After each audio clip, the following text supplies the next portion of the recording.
When a billionaire CEO's empire crashes minutes before launch, she never expects salvation to come from the maintenance man in the corner, or that he'll dare to refuse her. Selena Vance has built her world on control, power, and the belief that everyone has a price. Miles Carter is about to prove her wrong. In a high-stakes showdown where billions hang in the balance and pride costs everything, one father will choose his daughter's school event over corporate glory, forcing a woman who's never lost to face the one thing money can't buy: a man who can't be owned.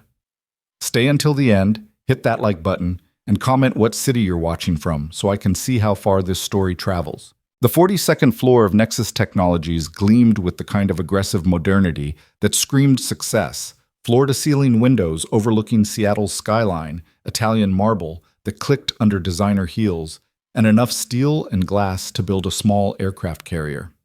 The executive boardroom embodied everything Selena Vance had constructed in her 34 years, sharp, cold, and unforgiving. Right now, it was also full of terrified people.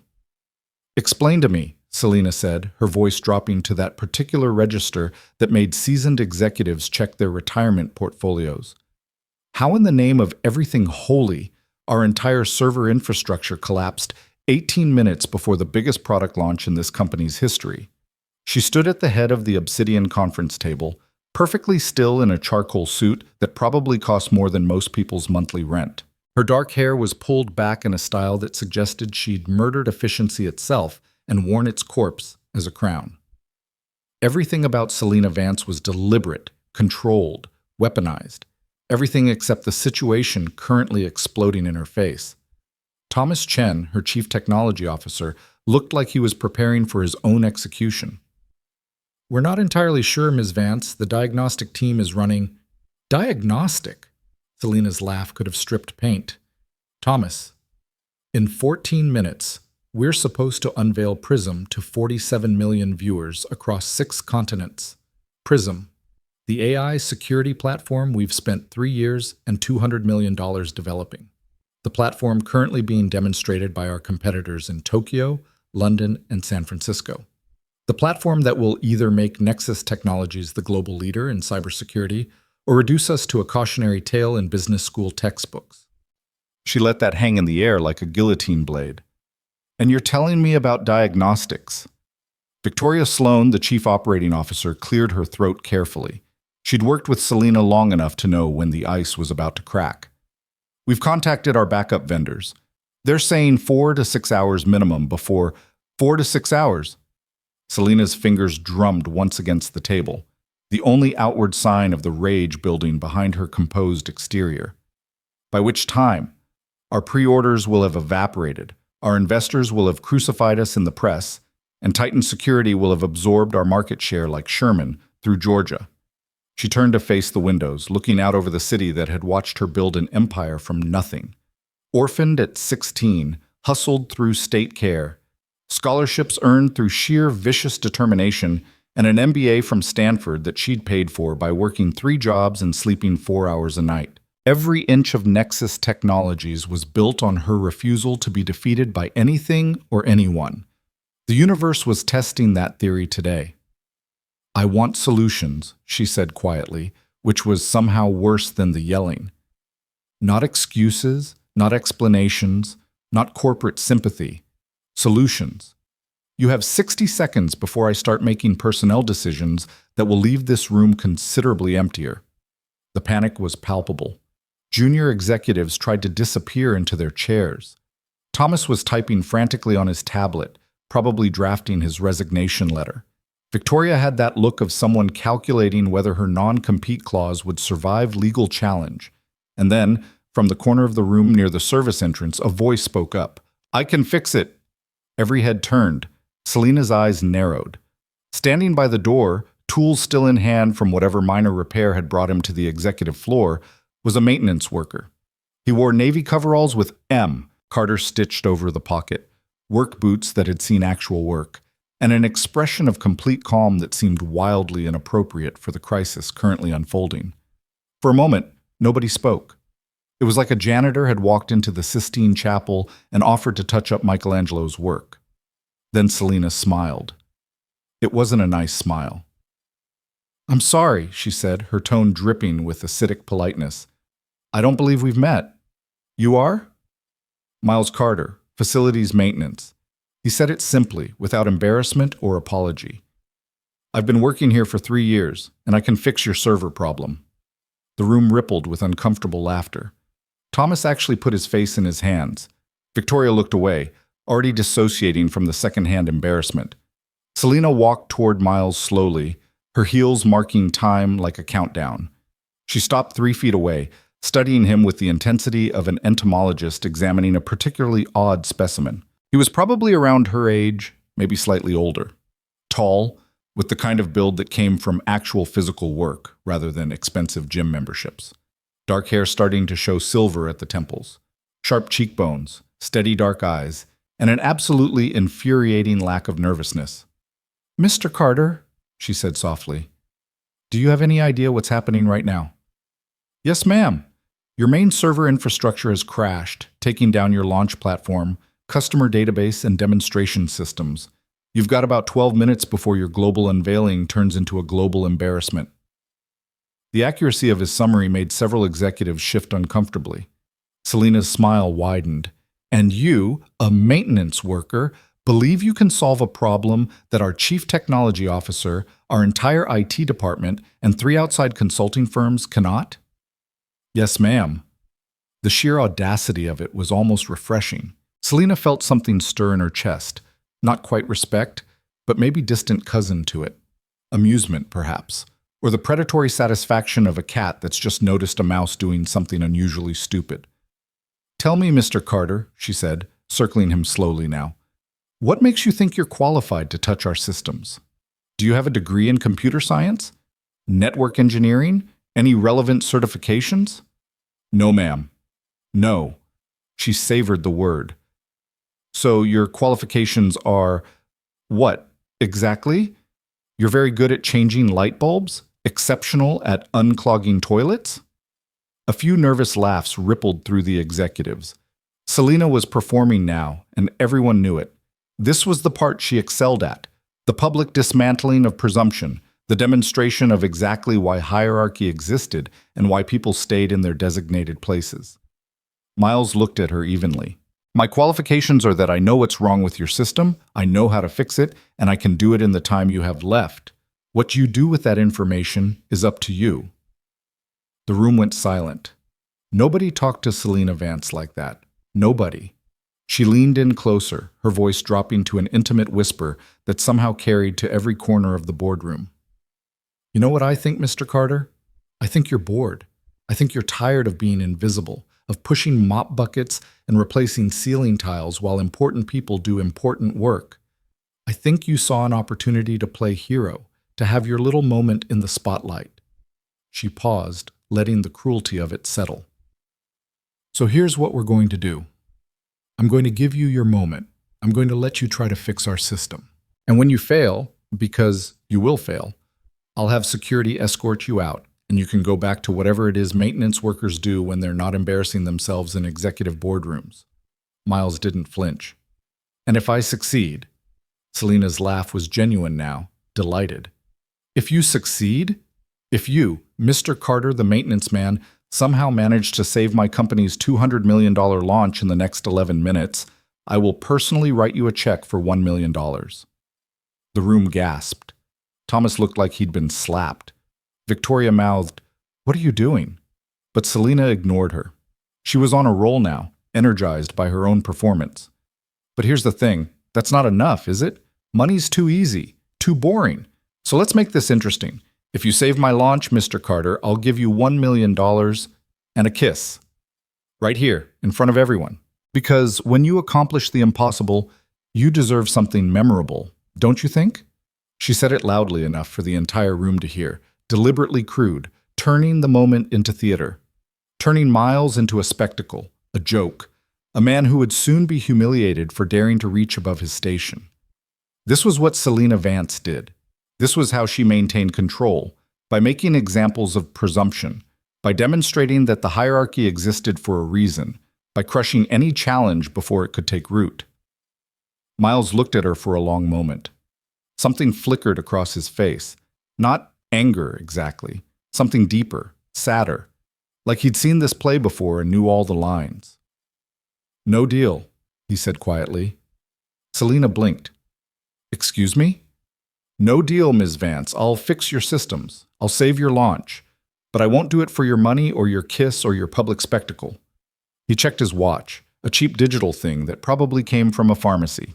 "Because in 3 hours, my daughter has a coding showcase at her school. She's been working on her project for 2 months. She's 10 years old and it's the first time she's presenting in front of other kids without me standing right next to her. And I promised her that I would be sitting in the front row when she walks up to that microphone." He met Selina's eyes directly, and she felt something shift in the room. "So here's my counteroffer, Ms. Vance. I'll fix your systems. I'll save your company. And in return, you'll have me off this property and on the road to Jefferson Elementary School in 2 hours and 45 minutes. Because no deal, not your deal, not anyone's deal, matters more than being there for my daughter when she needs me." The silence that followed was absolute. Selina stared at him. In her entire professional life, no one had ever turned down her money. No one had ever refused her terms. No one had ever looked her in the eye and told her that something else mattered more. She felt something crack in her chest. Not quite respect, not quite rage. Something unfamiliar and deeply uncomfortable. "You're serious," she said flatly. "Yes, ma'am?"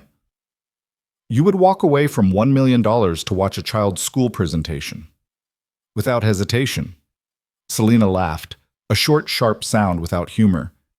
"You're either the most principled man I've ever met, or the most idiotic. I honestly can't decide which." Miles smiled for the first time. A small, tired smile that suggested he'd heard both assessments before. "They're not mutually exclusive, Ms. Vance." She studied him for another moment, this strange man in maintenance coveralls who somehow managed to make her feel like she was the one being evaluated. Then she made a decision. "Fine, your terms. Fix my systems, save my launch, and you can run off to your daughter's school event." She stepped closer, her voice hardening. "But understand this, Mr. Carter.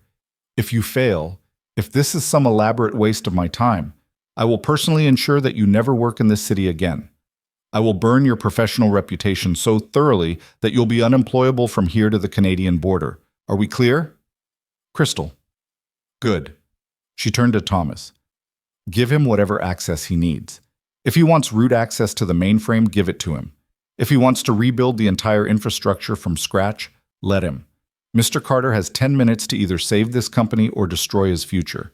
Let's find out which." Thomas looked like he wanted to protest, but one glance at Selina's face killed that impulse. "Yes, Ms. Vance. Right away." Miles nodded to Selina, then followed Thomas toward the door. As they left, Victoria leaned in close to Selina's ear. "Do you have any idea what you just did?" Selina watched Miles disappear down the hallway, that strange crack in her chest widening just slightly.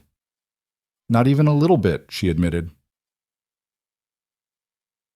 The server room was a cathedral of technology, row after row of humming machines, blinking lights cascading like digital waterfalls, and enough processing power to run a small country. The temperature was kept at precisely 64 degrees, the humidity controlled to 3 decimal places, and the whole space thrummed with the kind of expensive precision that made Thomas Chen feel like a priest entering his temple. Right now, that temple was showing signs of the apocalypse. Error messages scrolled across monitoring screens in angry red. Status indicators that should have been steady green were flashing amber and crimson. And somewhere in this maze of silicon and fiber optics, something had gone catastrophically wrong. Thomas led Miles to the primary control station, his hands trembling slightly as he pulled up the main diagnostic dashboard. "This doesn't make any sense," he muttered, more to himself than to Miles. "We run redundancy checks every 6 hours. Our backup system should have kicked in automatically. The whole infrastructure is designed to be fault-tolerant." Miles set down his tool bag, an old canvas thing that had seen better decades, and rolled up his sleeves. "May I?" Thomas stepped aside, watching with the kind of horrified fascination usually reserved for car accidents. This maintenance worker was about to touch his systems. His systems. The crown jewels of Nexus Technologies, built over years of careful architecture and millions of dollars in development. Miles's fingers moved across the keyboard with unexpected fluidity. He pulled up system logs, network topologies, process monitors, diving through layers of information with the kind of practiced efficiency that made Thomas's professional anxiety spike even higher. Your diagnostic team was looking at packet loss on the external firewall, Miles said, his eyes scanning lines of code that scrolled past at inhuman speed. They thought it was a DDoS attack. Yes, that's our current theory. Thomas leaned over his shoulder, trying to follow the logic. We're seeing massive traffic spikes from multiple IP addresses across.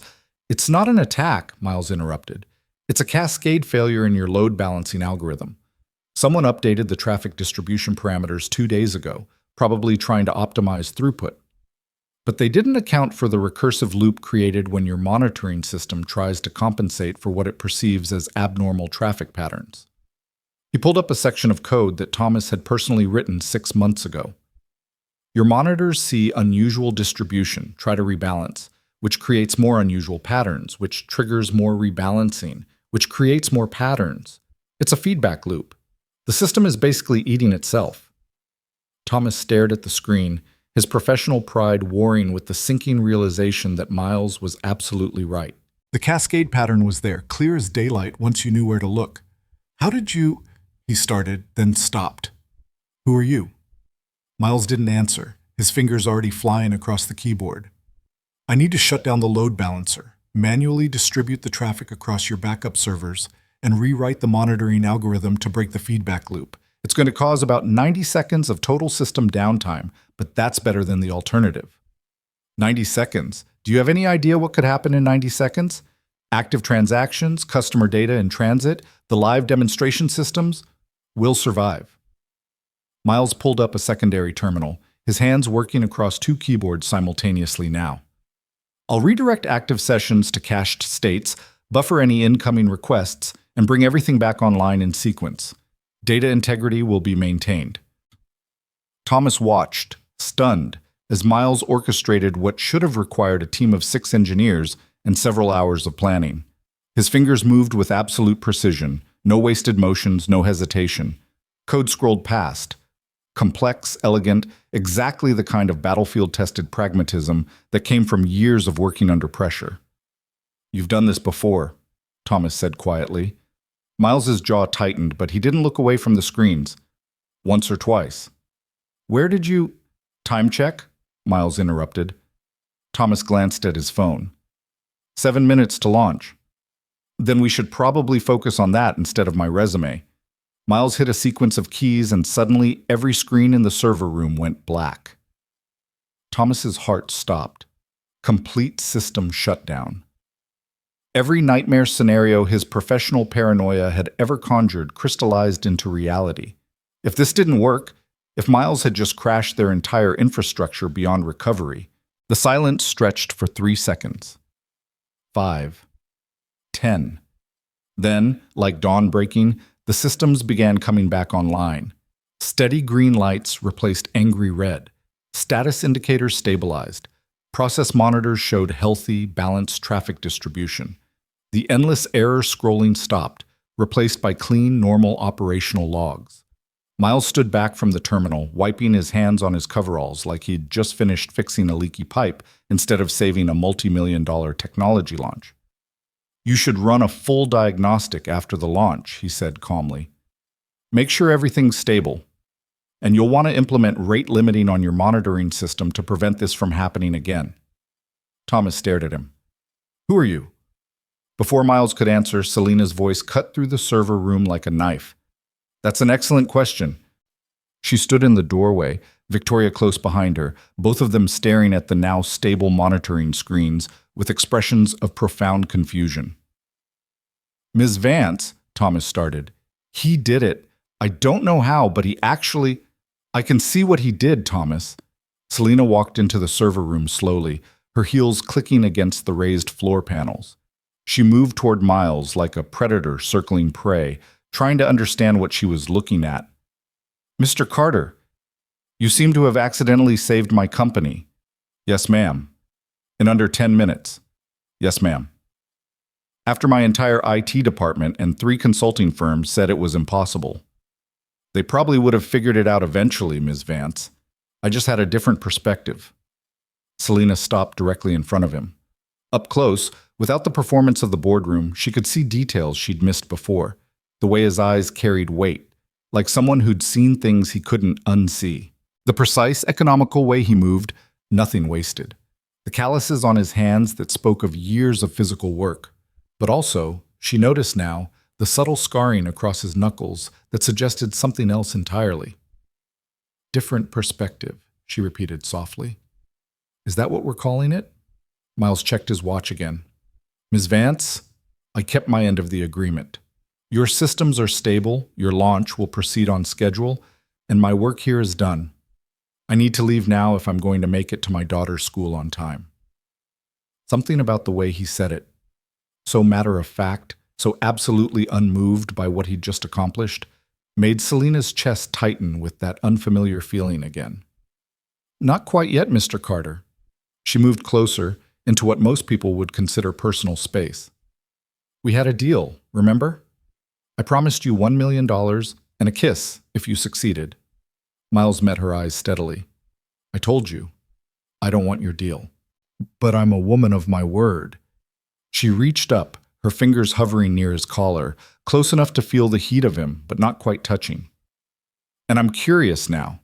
What kind of man turns down $1 million to watch a child present a school project? The kind who keeps his promises to his daughter. Even when those promises cost him a fortune? Especially then. Selina felt something dangerous stir in her, not quite attraction, not quite respect, but something in the uncertain space between them. This man was an anomaly. Everyone had a price. Everyone wanted something. Everyone could be bought or manipulated or controlled. That was the foundation of her entire worldview, the bedrock principle that had built her empire. And Miles Carter was standing there, calmly dismantling it. She leaned in closer, her lips nearly brushing his ear. You know what I think, Mr. Carter? I think this is all performance. I think you're playing some kind of game, holding out for a better offer. Men always do. Then you've been meeting the wrong men, Ms. Vance. The simplicity of it, the absolute, unshakable certainty, made her want to hurt him somehow, to crack that calm, to make him react, to prove that underneath he was just like everyone else. She pressed closer, one hand against his chest now. Prove it, she whispered. Walk away. Right now. Leave the money on the table, leave the recognition, leave everything, and go watch your daughter's school project. Prove you're not just another man pretending to be better than he is. Miles looked at her for a long moment. Then he gently, carefully, removed her hand from his chest. I don't need to prove anything to you, Ms. Vance. I know what I am. The question is, do you know what you are? He stepped back, picked up his tool bag, and nodded to Thomas. The system should be stable now. Good luck with your launch. Then he walked toward the door, leaving Selina standing in the middle of the server room with her hand still raised, feeling like she'd just lost a confrontation she hadn't known she was fighting. Mr. Carter, she called out. He paused, looking back. What are you? The question came out rawer than she'd intended, stripped of pretense or performance. Miles smiled, that same small, tired smile from the boardroom. I'm a father who made a promise, Ms. Vance. That's all you need to know. And then he was gone, leaving Selina Vance, CEO, billionaire, woman who controlled empires, feeling profoundly off balance for the first time in years. Victoria cleared her throat carefully. Selina, the launch starts in 4 minutes. We should... Who is he? Selina interrupted, still staring at the empty doorway. What? Miles Carter. Who is he? Where did he come from? How does a maintenance worker have that level of technical expertise? She turned to Thomas. Pull his employment file. Full background check. I want to know everything. Previous employers, education, military service, if any. Everything. Thomas nodded, already typing on his phone. I'll have it to you by end of day. No, Selina said sharply. Have it to me in an hour, before he leaves the building. Victoria and Thomas exchanged glances. They both knew that tone. Selina Vance had just made something personal. Ms. Vance, Victoria said carefully, the launch will be fine. You heard him. The systems are stable. Selina straightened her suit jacket, reassembling her armor piece by piece. Come on, let's go show 47 million people why Nexus Technologies is about to change the cybersecurity landscape. She walked toward the elevators, Victoria hurrying to keep up. But as they stepped into the executive lift, Selena found herself looking back at the server room one more time. Miles Carter, maintenance worker, father, anomaly. She would figure him out. She always did. Everyone had vulnerabilities. Everyone had weaknesses. Everyone could be understood and ultimately controlled. It was just a matter of finding the right pressure points. What Selena didn't realize yet, what she couldn't possibly understand from her fortress of wealth and power, was that Miles Carter had already seen through her completely. And unlike everyone else in her life, he wasn't impressed. The launch was flawless. Prism rolled out across 6 continents without a single technical glitch, and within the first hour, pre-orders exceeded projections by 40%. The tech press called it revolutionary. Industry analysts predicted Nexus Technologies would gain 15% market share within the year. Stock prices jumped 23 points. Selena stood in the executive observation room, watching the numbers roll in, and felt absolutely nothing. Miles Carter drove an 11-year-old Honda Civic that had seen better decades. The air conditioning worked sporadically. The radio was stuck on 2 stations, and there was a permanent coffee stain on the passenger seat from a morning 3 years ago when Ava had been running late for school. It was the most honest thing he owned. He merged onto I-5, heading south, checking his watch again. 2 hours and 17 minutes until Ava's presentation. Plenty of time if traffic cooperated.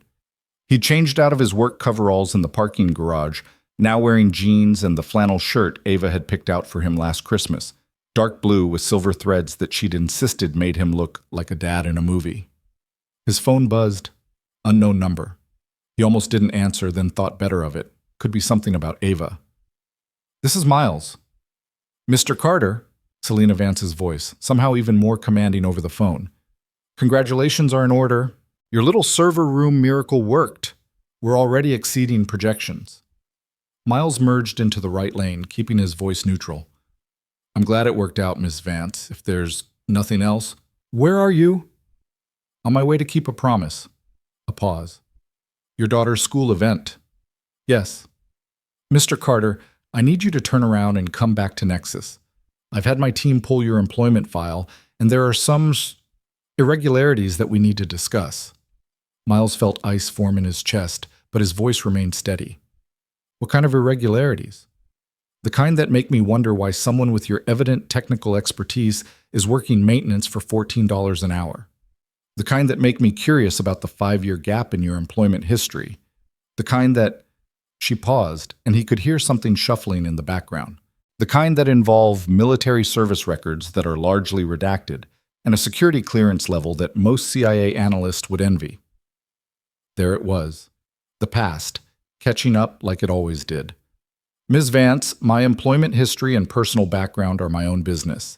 I fixed your servers, you can proceed with your launch, and my part in this story is over. Now, if you'll excuse me..." $1 million, Mr. Carter." He almost laughed. "We've been through this." "Not as payment, as a consulting fee. $1 million plus full medical benefits, plus a college fund for your daughter, plus whatever other terms you want to negotiate. If you come work for me as head of cybersecurity operations." Miles did laugh then, short and sharp. "Ms. Vance, I'm flattered, but what? You'd rather change light bulbs for $14 an hour than use the skills you clearly possess to do work that actually matters?" "Work that matters," Miles repeated softly. "Is that what you call it?" "What would you call it?" "Ms. Vance, I appreciate the offer. I do. But the answer is no. I have a life that works, a daughter who needs stability, and absolutely no interest in stepping back into that world." "What world?" Miles was silent for a moment, watching Seattle's skyline recede in his rearview mirror. "The world where what I'm good at turns into what defines me. Where work becomes mission, and mission becomes obsession, and obsession costs you everything you love. I've been down that road, Ms. Vance. I know where it leads, and I'm not going back." Another pause. When Selena spoke again, her voice had changed, less command, more something else. Curiosity, maybe. "Your daughter, Ava. How old is she?" 10. "And it's just the two of you?" Yes. Her mother died when Ava was 6 months old, complications from a surgery that should have been routine. He said it simply, the way he'd learned to say it, stating facts without drowning in them. I'm sorry. So am I, Ms. Vance, every day. Which is why I make promises to my daughter and keep them, no matter what. Which is why I work a job that lets me be at every school event, every parent-teacher conference, every sick day and scared night. Which is why I'm not interested in your offer, no matter how generous it might be. Silence stretched between them. Miles could hear something in the background of Selena's call. Voices, probably her executives celebrating the successful launch, the sound of people who had won something important. You know what I don't understand about you, Mr. Carter? I'm sure there's a lot you don't understand about me, Ms. Vance. Why hide?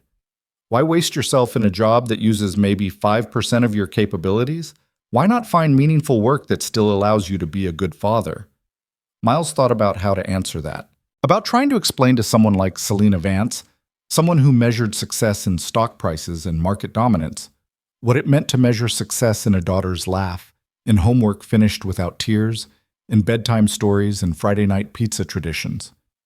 Because I'm not wasting myself, Ms. Vance. I'm using exactly the parts of myself that matter.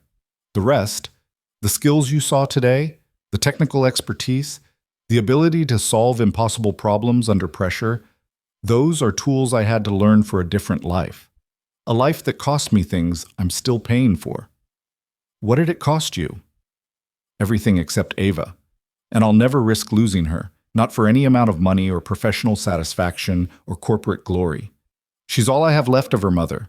She's all I have left of the man I used to be before the work changed me, and I will burn down heaven and hell both before I let that world touch her. The conviction in his voice apparently caught Selena off guard, because the silence that followed lasted almost a full minute. You really mean that, she finally said. Every word. Another pause. Your daughter is lucky to have you. Miles felt something tighten in his throat. No, Ms. Vance, I'm lucky to have her. She's the only thing I've ever done right. That's not true. You saved my company today. Coincidence and timing. I was in the right place with the right skills. That's not virtue, that's circumstance. I disagree. You're entitled to. A longer silence. Miles could practically hear Selena thinking, could sense her trying to find the right angle, the right leverage, the right way to get what she wanted. It was what she did, what made her successful. Everyone had a price. Everyone wanted something. Mr. Carter, I'm going to make you one more offer. Ms. Vance, just listen. Come back, right now. Come back to Nexus, accept my job offer, and I will personally ensure that your daughter gets the best educational opportunities money can buy. Private school, Ivy League scholarships, internships at any tech company in the world. I will open every door that exists for her. Miles felt something cold settle in his stomach. Are you trying to bribe me through my daughter? I'm trying to show you that accepting help doesn't make you weak, that providing opportunities for your child doesn't compromise your integrity. By dangling her future in front of me like bait? By offering resources that could change her life. Her life is fine, Ms. Vance. She doesn't need your money or your connections or your version of success. She needs a father who shows up when he promises to, who's there when she's scared, who proves every single day that she matters more than anything else in the world. You can do both. No, Miles said quietly. I can't. I've tried. It doesn't work. The job always wins. The mission always comes first, and the people you love always pay the price. I won't do that to Ava. Not for $1 million, not for $10 million, not for anything. He could hear Selena breathing on the other end of the line, could sense her frustration building. You're afraid, she said finally. Of course I'm afraid. I'm terrified every single day that I'm not enough, that I'm failing her, that she'll grow up and realize I gave her less than she deserved. But I'm more afraid of becoming the kind of father who sacrifices presence for provision, who gives his daughter everything except himself. That's not what I'm asking you to do. Yes, Ms. Vance, it is. You just don't realize it yet because you've never had to choose. You've built your empire, you've achieved your success, and you've never had to sacrifice the things that make you human along the way. You don't know anything about what I've sacrificed. Then I apologize for the assumption. But the answer is still no. Miles heard something in the background of Selena's call. Someone calling her name. Probably Victoria. The launch celebration continuing, the victory being toasted, the corporate machinery grinding forward. "I have to go," Selena said, her voice tight. "But this conversation isn't over, Mr. Carter." "Yes, Ms. Vance, it is. Thank you for the opportunity. I hope your launch exceeds every expectation. But I'm going to go be exactly who I promised to be. A father in the front row, watching his daughter be brave." He disconnected before she could respond. For several miles, Miles drove in silence, his hands steady on the wheel, his heart rate elevated but controlled. He'd learned a long time ago how to compartmentalize, how to set aside stress and focus on the next objective. Right now, that objective was Ava. His phone buzzed again. A text this time. From Ava. "Dad, are you coming? Maya's mom says traffic is bad and you might be late." Miles smiled despite everything and thumbed a quick response. "Already on my way, kiddo. Front row, center seat, just like I promised.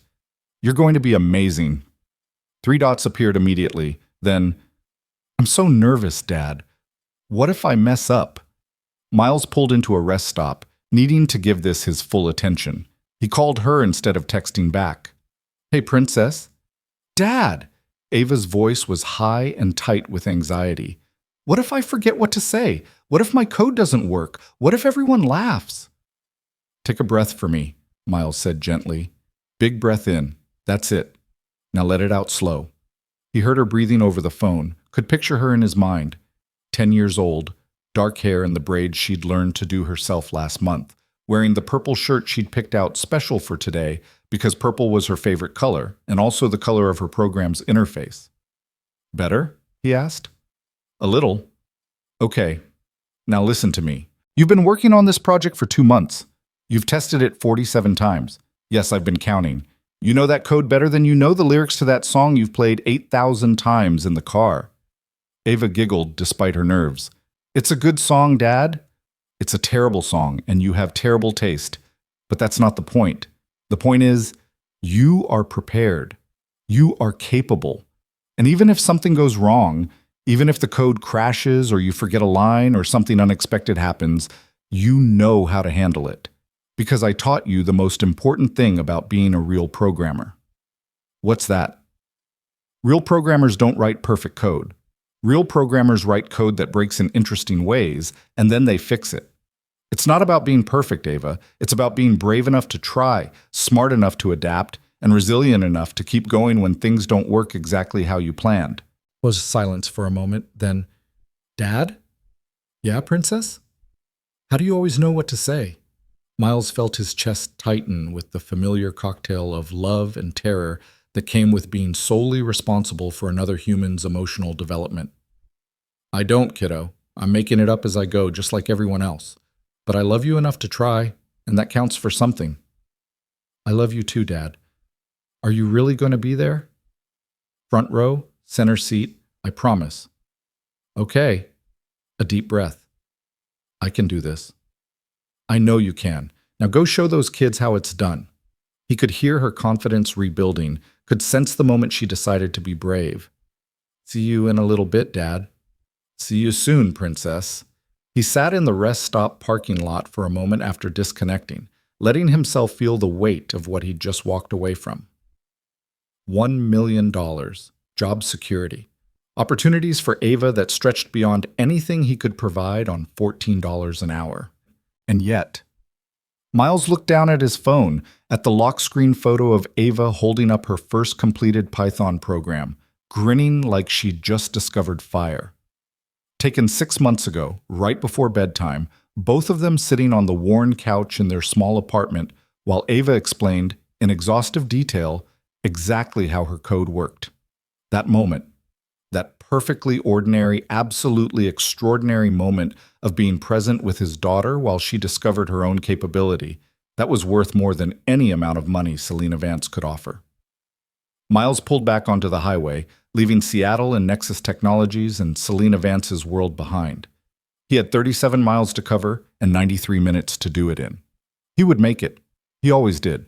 Because some promises were worth keeping, no matter what they cost. Back at Nexus Technologies, Selina stood in her office, staring at the employment file on her desk. Thomas had delivered it 17 minutes after her phone call with Miles ended, and she'd been reading it ever since. Miles Andrew Carter, age 36. Previous employment, United States Army, Cyber Operations Division, rank classified. Received multiple commendations, details redacted. Honorable discharge 5 years ago, circumstances classified. Current employment, Nexus Technologies Facilities Maintenance, hired 3 years ago after standard background check that somehow missed everything interesting. Between military discharge and Nexus employment, a 2-year gap where he'd apparently worked private security, details sparse. Then sudden relocation to Seattle, sudden shift to maintenance work, sudden embrace of a life that used maybe 5% of his evident capabilities. The file didn't say why, but Selina could read between the lines. Something had broken him. Something in that classified military work, those redacted commendations, that honorable discharge that came without explanation. Something had taken a man who was clearly brilliant, a man who could diagnose and repair critical system failures in minutes, who had security clearances that suggested access to state secrets, and convinced him to choose manual labor and single parenthood over everything else. What could do that to a person? Victoria knocked on her office door, already letting herself in without waiting for permission. The board wants to meet tomorrow morning to discuss Prism's launch success. They're talking about accelerating the international rollout. Fine, schedule it. Selina didn't look up from the file. Selina, what are you doing? Research. On the maintenance worker who saved our launch? On the man who turned down $1 million to watch a school presentation? Victoria closed the door carefully and sat across from Selina's desk. Why do you care? It was a good question. Why did she care? Miles Carter was nobody, a facilities worker who'd had a moment of usefulness and then walked away. He was irrelevant to her life, her company, her future. He'd served his purpose. Except, he said no to me, Selina said quietly. So? Nobody says no to me, Victoria. Nobody. When I offer someone $1 million, they take it. When I offer them opportunity, they leap at it. When I offer them everything they could possibly want, they find a way to say yes. She looked up at Victoria. But he said no. Not with regret, not with apology, not with some explanation about how much he wishes he could accept. He just said no. Like it was the easiest thing in the world. Victoria studied her carefully. And that bothers you. It fascinates me. Why? Selina thought about how to articulate it. Because in my entire life, I've never met anyone who couldn't be bought. Not with money, not with power, not with opportunity. Everyone wants something.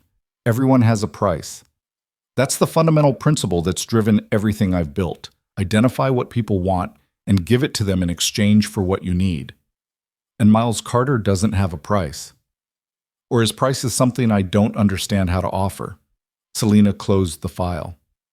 He said, I've never had to sacrifice the things that make me human, that I've built my empire without giving up what matters. That's not true, Victoria said immediately. You've sacrificed everything for this company. Relationships, personal life, any semblance of work-life balance. Have I? Selina interrupted. Or have I just never wanted those things enough to consider them sacrifices? Victoria fell silent. Selina stood, walking to her office windows, looking out over the city that had watched her build everything from nothing. When I was 16 and the state put me in foster care, I promised myself I would never be powerless again. Never be at anyone's mercy. Never need anyone's charity. Never be in a position where someone else could decide my future. And you've kept that promise. Look at what you've built. Yes. Look at what I've built. Selina touched the glass, feeling its cold permanence. An empire based on the principle that everyone can be bought. Everyone has a price. Everyone wants something. And now you've met someone who doesn't. Or who wants something I don't know how to give. Selina turned back to Victoria. Cancel my meetings tomorrow afternoon. Selina, cancel them. I need to understand something. Understand what?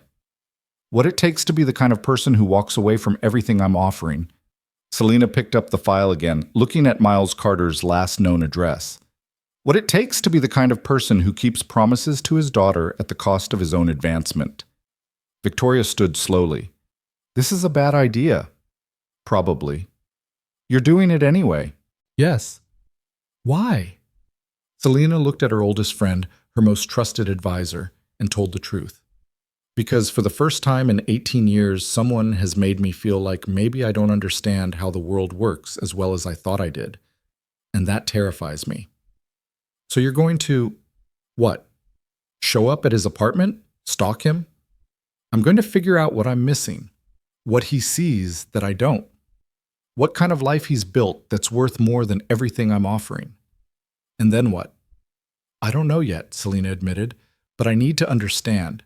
Because if Miles Carter is right, if there's something more valuable than money and power and success, then I've been building my entire empire on the wrong foundation. Victoria looked at her for a long moment. Or, she said carefully, Miles Carter is just a man who's terrified of his own potential and has convinced himself that poverty and limitation are somehow noble. Maybe. That's what I'm going to find out. Selena gathered her things, phone, car keys, the file on Miles Carter, and headed for the door. Selena, Victoria called after her. She paused. Be careful. People like Miles Carter, people who can't be bought, they're the most dangerous kind, because you can't control them, and you can't predict them. And when you can't do either of those things, what? They can hurt you in ways you didn't know were possible. Selena smiled, a real smile, without performance or pretense. Good. Maybe it's time someone did. She left her office, her empire, her victory celebration behind, and went hunting for answers in a direction she'd never looked before, toward the kind of life that valued presence over profit, promises over power, and a daughter's school presentation over $1 billion launch. What Selena didn't realize yet was that she wasn't hunting for answers about Miles Carter. She was hunting for answers about herself. And those were always the most dangerous questions to ask. Jefferson Elementary School sat in a neighborhood that real estate agents called transitional, which meant working-class families holding on while developers circled like sharks. The building itself was vintage 1970s educational architecture, brown brick, narrow windows, and a playground that had seen better decades. But inside room 204, something extraordinary was happening. Ava Carter stood at the front of the classroom, her purple shirt bright against the beige walls, her hands trembling slightly as she held the microphone. 30 kids sat in folding chairs, parents lined the back wall, and a projector displayed her program's interface on a pull-down screen that kept trying to roll itself back up. And in the front row, center seat, exactly where he'd promised to be, Miles Carter watched his daughter prepare to be brave. My project is called Safe Space, Ava began, her voice small but steady. It's a program that helps kids report bullying without anyone knowing who reported it. Because sometimes kids see bad things happening, but they're too scared to tell because they think everyone will know it was them. She clicked to the next slide, a flowchart she'd drawn herself, mapping out the anonymous reporting system. Miles felt his chest swell with pride so fierce it almost hurt. The program uses encryption, Ava continued, gaining confidence now. That means it scrambles the information so nobody can tell who sent it. And it sends the report to 3 different adults, a teacher, a counselor, and the principal. So if one person doesn't do anything, the other ones will know too. A hand went up. What if someone lies? What if they report something fake just to get someone in trouble? Ava had prepared for this question. Miles had helped her think through all the possible challenges. That's a good question. The program keeps a record of all reports, even the scrambled ones. So if someone keeps making fake reports, the pattern will show up. And if something turns out to be fake, the adults can work together to figure it out. But the point is that real reports don't get ignored just because kids are scared. Miles watched his daughter field questions, watched her explain her code's logic, watched her demonstrate the interface she'd built through 60 hours of trial and error. She stumbled once, a nervous giggle when the demo froze, but recovered quickly, exactly like he'd taught her. Real programmers adapt. When she finished, the applause was genuine and sustained.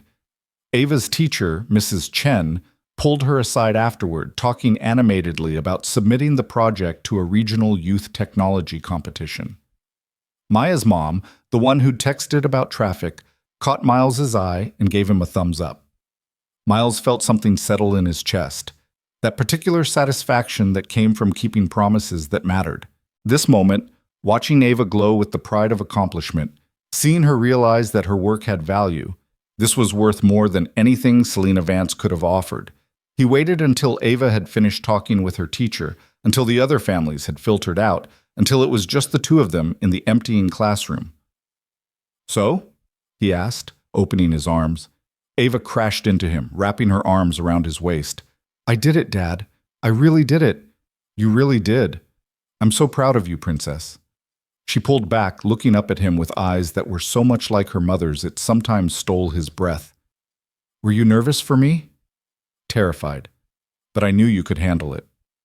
"Even when the demo froze?" "Especially then. That's when you proved you're a real programmer. You adapted, you problem-solved, you kept going. That's the hard part, Ava. Anyone can write code that works in perfect conditions. Real skill is handling the moments when everything goes wrong." Ava considered this, then nodded seriously. "Mrs. Chen thinks I should enter the competition." "What do you think?" I think I want to, but I'll need to make the program better first, add more features, test it more, make sure it really works." Miles smiled. "Then that's what we'll do. We'll spend every night this week improving it, testing it, making it bulletproof. Deal?" "Deal?" Ava grabbed her backpack, already talking through improvements as they walked toward the parking lot. "And maybe I could add a feature where kids can report good things too, like if they see someone being nice or helping someone. Because Mrs. Chen says positive reinforcement is important." Miles listened, offering suggestions when asked, mostly just letting Ava's enthusiasm carry the conversation. This was what mattered. This moment, this relationship, this small life they'd built together in the wreckage of loss and grief. They were almost to the car when Miles noticed the vehicle parked 3 spaces down. A silver Aston Martin that cost more than he'd earned in the past 3 years combined. Selena Vance sat in the driver's seat, watching them through the windshield with an expression Miles couldn't quite read. His first instinct was anger. She'd followed him, invaded the one space he'd kept separate from that world. But Ava noticed his tension immediately. "Dad, what's wrong?" "Nothing, Princess. Just someone from work." He kept his voice steady, casual. "Go ahead and get in the car. I need to talk to them for a minute." Ava followed his gaze to the Aston Martin, her eyes widening. "Whoa, that's a really nice car. Yeah, really expensive too. Now get in, buckle up, and start thinking about what you want for dinner."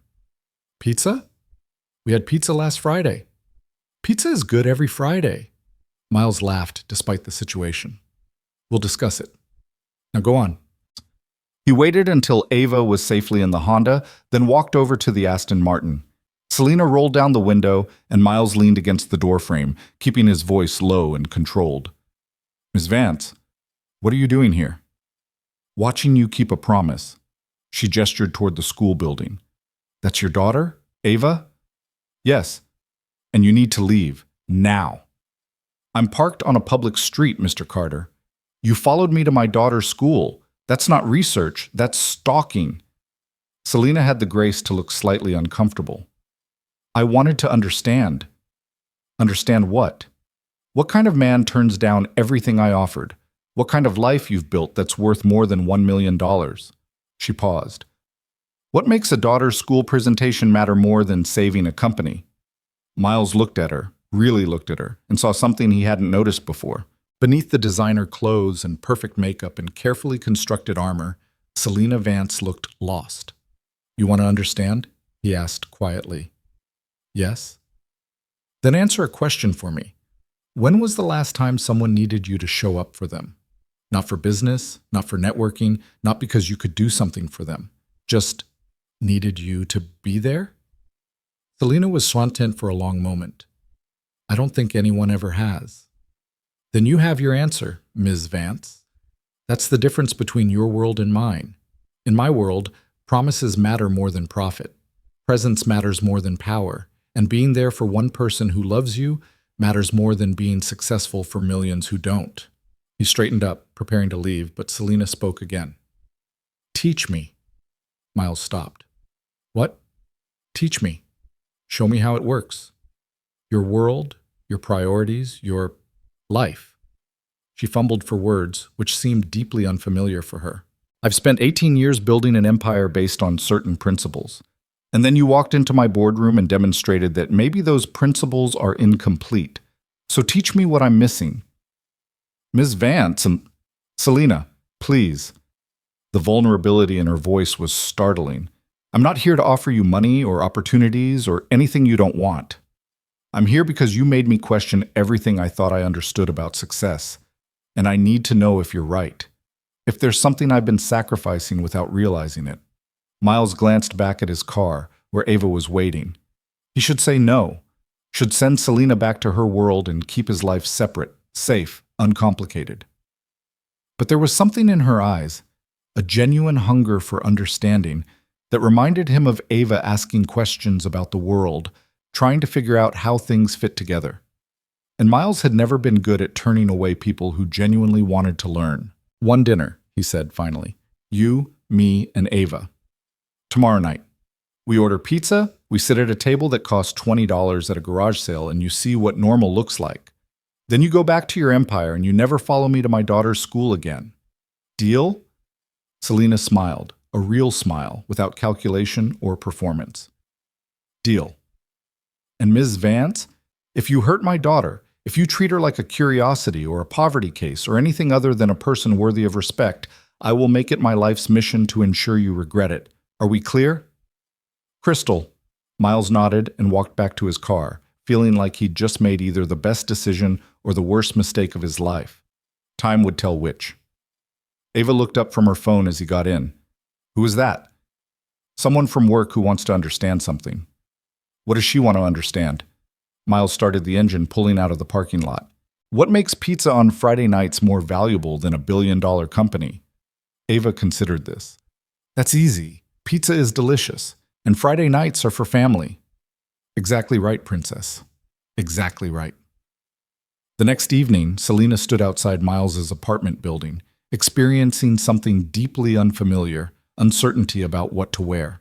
She'd changed clothes 3 times, rejecting the designer suit as too formal, the casual dress as trying too hard, the jeans and sweater as too calculated in their casualness. She'd finally settled on simple black pants and a gray blouse, minimal jewelry, and shoes she could actually walk in.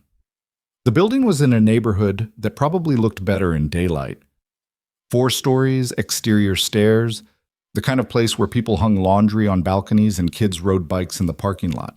Selena checked the address Miles had texted, apartment 3B, and climbed the stairs, carrying a bottle of wine that suddenly seemed absurdly inappropriate. She knocked before she could overthink it further. Miles opened the door barefoot, wearing jeans and a t-shirt that said, "World's Okayest Dad," in faded letters. Behind him, Selena could see a small living room, worn couch, secondhand coffee table, walls decorated with Ava's artwork and photographs. It looked like a home. Ms. Vance, right on time. Selena, please. She held up the wine awkwardly. I brought this, but I realize now that it's probably expensive and unnecessary. Miles smiled, taking the bottle. Yeah, probably, but thanks anyway. Come in. Selena stepped into a space that was probably a quarter the size of her home office. The kitchen was visible from the living room, separated by a counter with 3 mismatched stools. Ava sat at a small dining table, working on something on a laptop that had definitely seen better years. Ava, this is Selena Vance. She's the CEO of the company where I work. Selena, this is my daughter Ava. Ava looked up, studying Selena with the kind of direct, unfiltered assessment that only children could pull off. You're the one with the fancy car. Selena felt herself being evaluated and found the experience surprisingly uncomfortable. Yes, that's me. Dad says you want to understand why pizza nights matter. I do. Ava considered this, then shrugged. Okay, but you have to help with toppings. We have rules. Rules? Miles brought over plates from the kitchen, mismatched, chipped in places, but clean. Rule 1. Everyone gets to choose 1 topping for their section. Rule 2. No complaining about anyone else's choices, even if they're objectively terrible. My choices aren't terrible, Ava protested. Pineapple is a legitimate pizza topping. Pineapple is a crime against Italian cuisine, Miles shot back. But he was grinning. What do you like on your pizza, Selena? Ava asked. Selina realized she hadn't actually ordered her own pizza in years.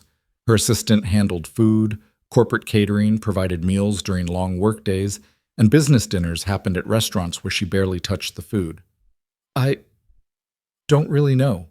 What do you recommend? Ava's eyes lit up. Well, I like pineapple and ham.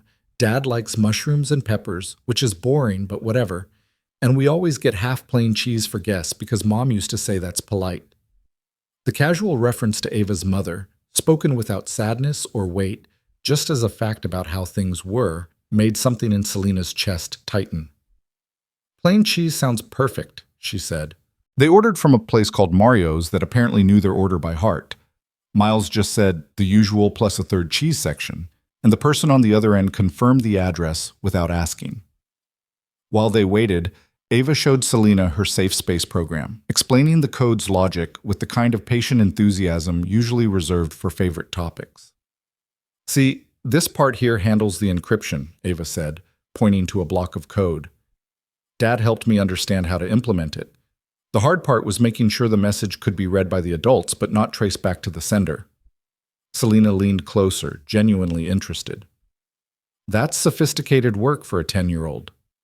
Ava's been coding since she was 7, Miles said from the kitchen, where he was setting out napkins and drinks. Started with Python basics, worked her way up. She's better than most professionals I've worked with. Dad's exaggerating, but I am pretty good. Ava said it matter-of-factly, without false modesty or arrogance. What made you want to build this particular program? Selina asked. Ava's expression became more serious. Because my friend Maya got bullied last year. Really bad. And she was scared to tell anyone because the bullies said they'd make it worse if she told. By the time a teacher noticed, Maya was crying every day before school. That must have been difficult to watch. It was the worst, and I kept thinking there should be a way to help that doesn't put kids in danger, so I built one. She clicked to another screen. I'm working on improvements now. Maybe add a feature where kids can report good things too, not just bad ones. Positive reinforcement, you know? That's actually brilliant, Selina said slowly. Have you thought about scaling it? Making it available to other schools? Ava looked at Miles, uncertain. He came over, resting a hand on her shoulder. Right now, we're focused on making it work really well for one school, he said carefully. Getting the features right, testing thoroughly, making sure it actually helps. Then maybe we'll think about expanding. But Ava's 10. She doesn't need to be running a tech startup just yet. Selina heard the gentle warning in his voice. Don't turn my daughter into a business opportunity. She nodded. That makes sense. Quality over expansion. The pizza arrived and they migrated to the small table. Selina found herself wedged between Miles and Ava, eating pizza that was honestly pretty good, while Ava explained the intricacies of her school's social dynamics, and Miles interjected corrections to what he called the dramatic retelling. It was chaotic and warm, and completely unlike any dinner Selina had experienced in years. Nobody discussed quarterly earnings or market strategy or competitive positioning. Nobody checked their phones every 30 seconds or cut the meal short for more important meetings. They just existed together in a moment that had no purpose beyond itself. So Selina, Ava said, expertly removing a strand of cheese from her third slice, what's it like being a CEO? It's complicated, Selina said carefully, aware that she was talking to a 10-year-old. I spend a lot of time solving problems and making decisions. What kind of problems? Technical problems, business problems, people problems, figuring out how to make the company successful. Do you like it? The question caught Selina off guard. Did she like it? She'd spent so long defining herself by her success that she'd never really considered whether she enjoyed the actual work. I'm good at it, she said finally. That's not the same thing, Ava observed. Miles coughed slightly, hiding a smile. Ava, maybe let Ms. Vance eat her pizza. No, it's fine, Selina said. She's right. Being good at something isn't the same as liking it. I guess I've just never thought about the difference. Why not? Because when you grow up without much, you learn to focus on survival first and satisfaction second. I became good at business because it meant I'd never be powerless again. Whether I enjoyed it seemed less important than whether it worked. Ava considered this seriously. But you're not powerless now. You're like super powerful. So maybe now you can think about the enjoying part. Selena looked at this 10-year-old girl who somehow cut straight through 18 years of carefully constructed justification and felt something shift in her chest. Maybe you're right. After dinner, Ava insisted on showing Selena her room, a small space with a twin bed, a desk covered in electronics projects, and walls plastered with posters of scientists and programmers. Ada Lovelace next to Grace Hopper next to Katherine Johnson. These are my heroes, Ava explained. Women who changed everything with code and math and not caring that people said they couldn't. They're excellent choices, Selena said softly, thinking about her own journey, her own fights against people who'd said she couldn't. Who are your heroes? Ava asked. Selena opened her mouth to answer, then realized she didn't have one. She'd been so focused on becoming powerful herself that she'd never stopped to identify who she was trying to emulate. I'm not sure I have any, she admitted. That's sad, Ava said with the brutal honesty of childhood. Everyone should have heroes. They help you remember why you're trying to be better. Miles appeared in the doorway. Ava, bedtime in 30 minutes. Let Ms. Vance breathe. Dad, I'm showing her important things. I know, Princess, but Ms. Vance probably needs to get going soon. Selena did need to leave. She had early meetings, investor calls, a dozen urgent items waiting. But for the first time she could remember, she didn't want to. The small apartment with its secondhand furniture and handmade decorations felt more real than her entire glass and steel empire. Actually, she said impulsively, could I stay for bedtime? I promise not to intrude. I'd like to see the whole routine, if that's okay. Miles looked surprised, but nodded. It's not exciting, just teeth brushing, pajamas, and a chapter from whatever book we're reading. That sounds perfect. 20 minutes later, Selena found herself sitting on Ava's bed while Miles read from a book about a girl who discovered she could talk to computers. Ava was in astronaut pajamas, her head resting against Miles's shoulder, her eyes starting to droop despite her obvious effort to stay awake. Miles read in different voices for different characters, made Ava laugh with deliberate dramatic interpretations, and somehow made the simple act of reading a bedtime story feel like the most important job in the world. When Ava's eyes finally closed, Miles carefully extracted himself and pulled the blanket up to her chin. He kissed her forehead gently. Love you, Princess, he whispered. Love you too, Dad, Ava mumbled, already half asleep. Selena followed Miles back to the living room, feeling like she'd just witnessed something sacred. Coffee, Miles offered, moving to the kitchen. Please. They sat on the worn couch, drinking coffee from mismatched mugs, and Selena felt the full weight of what she'd just experienced settling over her. You do that every night? She asked quietly. Every single night. Sometimes we're both exhausted, sometimes I'm half asleep myself, sometimes Ava fights bedtime like it's a personal offense. But yeah, every night, reading, talking, being present. It's the promise I made when her mother died, that I would show up for every moment, no matter what. That's why you turned down my offer. That's part of it. But it's bigger than just bedtime routines or school presentations.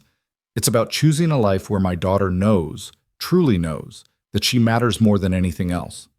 More than money, more than career, more than any external definition of success. Selena set down her coffee, her hands trembling slightly. I don't think anyone has ever chosen me like that. Ever. Miles looked at her carefully. What happened to you, Selena? And somehow, in this small apartment with this man who barely knew her, Selena felt safe enough to tell the truth. My parents died when I was 16. House fire. I was at a friend's house. They were sleeping. By the time the fire department arrived, she paused, swallowing hard. Afterward, I went into state care. Got bounced between foster homes. Some okay, some terrible. Learned pretty quickly that the only person I could count on was myself. I'm sorry. Everyone's sorry. Sorry doesn't change anything. The bitterness in her voice surprised even her. What changed things was deciding I would never be powerless again, never be dependent on anyone's charity or kindness or mercy. I would build something so strong, so successful, that no one could ever hurt me again. And did it work? Selena laughed, sharp and humorless. I built a billion-dollar company. I have more money than I can spend in 3 lifetimes. I have power, influence, respect. So yes, it worked. But I sat at dinner tonight with you and your daughter, and I realized I don't have anything real. I have employees who fear me, executives who pretend to like me, and business associates who smile while calculating how to use me. I don't have anyone who needs me just to show up and be present. I don't have anyone who loves me without agenda. Miles was quiet for a moment. You could, though. Could what? Have that. Build that.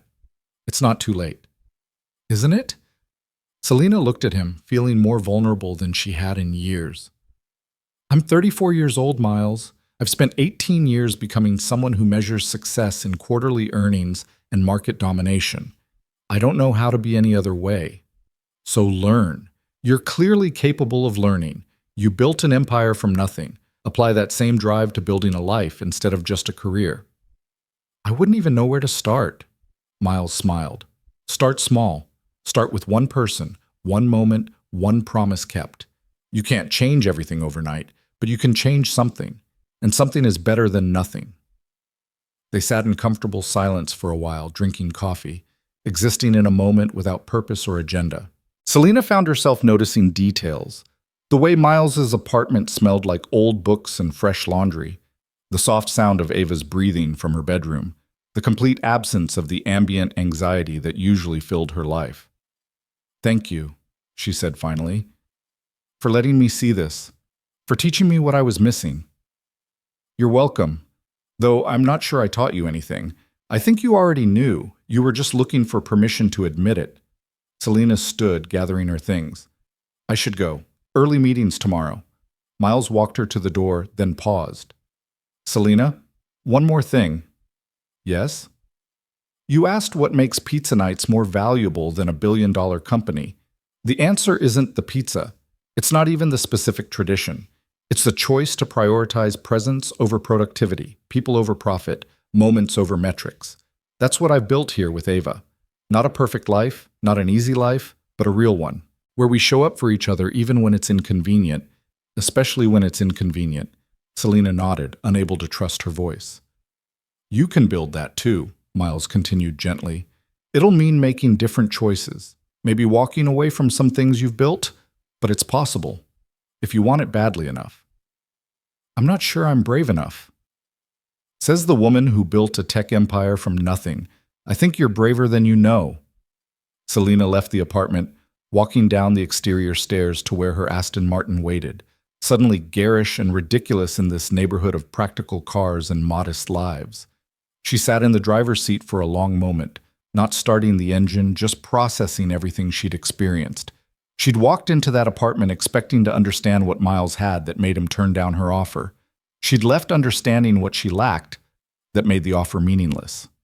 Presence. Connection. Someone who needed her to show up just for the sake of being there.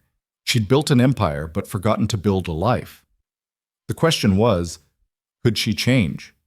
Could someone who'd spent 18 years armoring herself against vulnerability suddenly learn to do the opposite? Could she unlearn the lessons that had made her successful and learn new ones that might make her human? Selena pulled out her phone, looking at her calendar. Meetings, conference calls, investor presentations, all carefully orchestrated to maximize efficiency and minimize personal connection. Her entire life formatted into 30-minute blocks of productivity. On impulse, she called Victoria. Selena? It's almost 10. What's wrong? Nothing's wrong. I need you to clear my schedule tomorrow afternoon. Again? What's going on? I'm doing research, Selena said, looking back up at Miles's apartment window where a light still glowed. Into alternate definitions of success. That sounds ominous. Or hopeful. I'm not sure yet. Selena started the car. Clear the afternoon. I'll explain tomorrow. She disconnected before Victoria could ask more questions and drove back toward downtown Seattle, toward her penthouse apartment with its floor-to-ceiling windows and designer everything and perfect, terrible emptiness. But this time, instead of feeling satisfied by her success, she felt something different. She felt lonely. And for the first time in 18 years, she wondered if maybe that was something she should fix. What Selena didn't realize yet was that Miles Carter had just cracked open a door she'd welded shut years ago. The door between who she was and who she might become. And once that door opened, even slightly, it was impossible to close it again. The question wasn't whether she would change. The question was whether she would survive the transformation, or whether the empire she'd built would collapse when she stopped holding it together with sheer force of will and started asking what she actually wanted from life instead of what she needed to prove. Those were different questions, and the answers would cost her everything she'd built, or give her everything she'd been missing. Time would tell which. The transformation didn't happen overnight. Selena spent the next 3 weeks oscillating between her old patterns and something new, something uncertain. She showed up at board meetings with the same ruthless efficiency, closed a major acquisition deal that had her competitors scrambling, and gave an interview to Forbes that painted her as the kind of visionary leader who ate obstacles for breakfast. But she also started leaving work at 6 instead of 9, started declining evening networking events, started sitting alone in her penthouse, eating takeout, and wondering what the hell she was doing with her life. Victoria noticed first.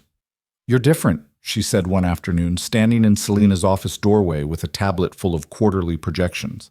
Distracted, present but not present. "What's going on?"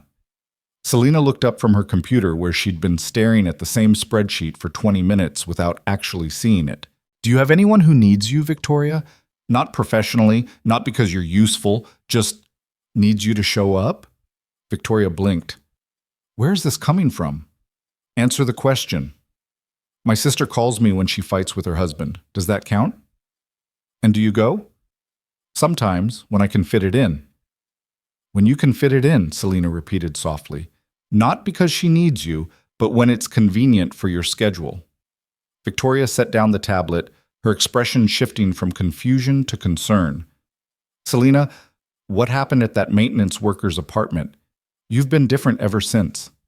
I saw what a real life looks like, what it means to prioritize people over productivity. And now I can't stop thinking about how many years I've spent building something impressive instead of something meaningful. Your company is meaningful. We employ 4,000 people. We're revolutionizing cybersecurity. We're making the digital world safer for millions of users. And when I'm 80 years old and looking back, will any of that matter as much as someone sitting at my bedside, holding my hand because they love me and not because I pay them?" Selena stood, pacing to her windows. "I watched Miles read his daughter a bedtime story, Victoria. That's it. That's all it was.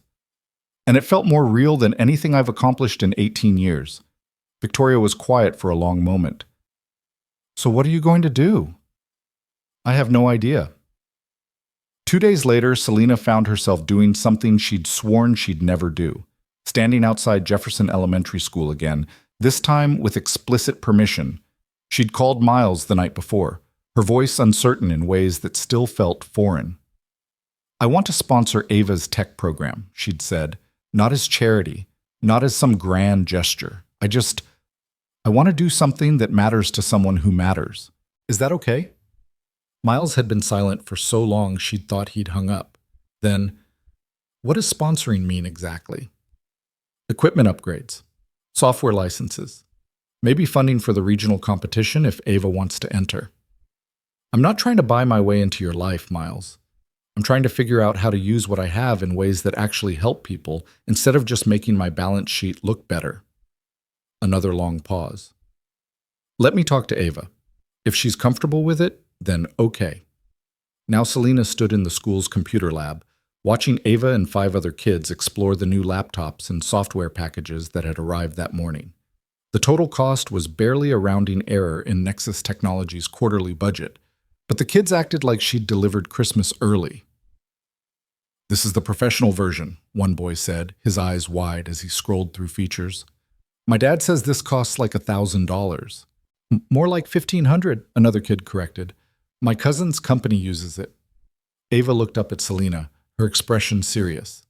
"This is really nice of you, Ms. Vance, but Dad says when people give you expensive things, they usually want something back. What do you want?" The directness of it made Selena smile despite herself. She crouched down so she was at eye level with Ava. "You know what I want? I want to watch you and your friends build amazing things. I want to see what happens when kids who are brilliant get access to tools that match their potential. That's it. No strings, no expectations, no agenda. Really? Really. Though I wouldn't complain if you kept me updated on your safe space improvements. I'm genuinely curious how the project evolves. Ava considered this, then stuck out her hand for a formal handshake. Deal. We'll send you monthly reports. Monthly reports, Selena repeated, amused. Very professional. Dad says if you're going to do something, do it right. They shook on it, and Selena felt something warm settle in her chest. This was different from closing a business deal or signing a major contract. This was helping someone without expecting return on investment, without calculating strategic advantage, without any motive beyond wanting to see a 10-year-old girl succeed.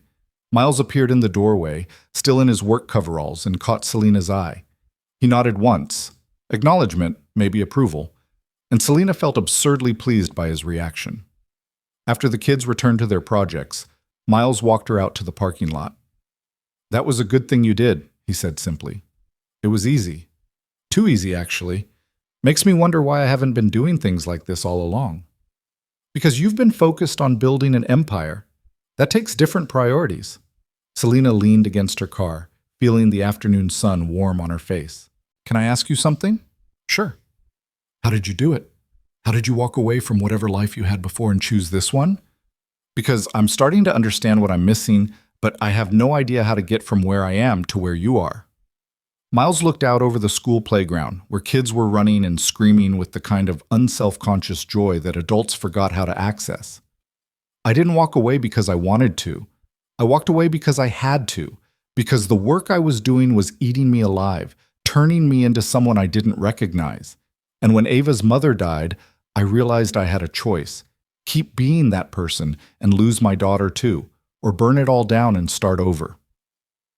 What kind of work were you doing? Miles's jaw tightened. The kind that matters on paper and destroys you in practice. The kind that requires you to make impossible choices and live with the consequences. The kind that convinces you that serving a greater good justifies personal sacrifice. Until one day you wake up and realize you've sacrificed everything that made you human. Military work. Yeah, cyber operations specifically. Nation-state level threats, critical infrastructure defense, things I still can't talk about without violating a dozen security clearances.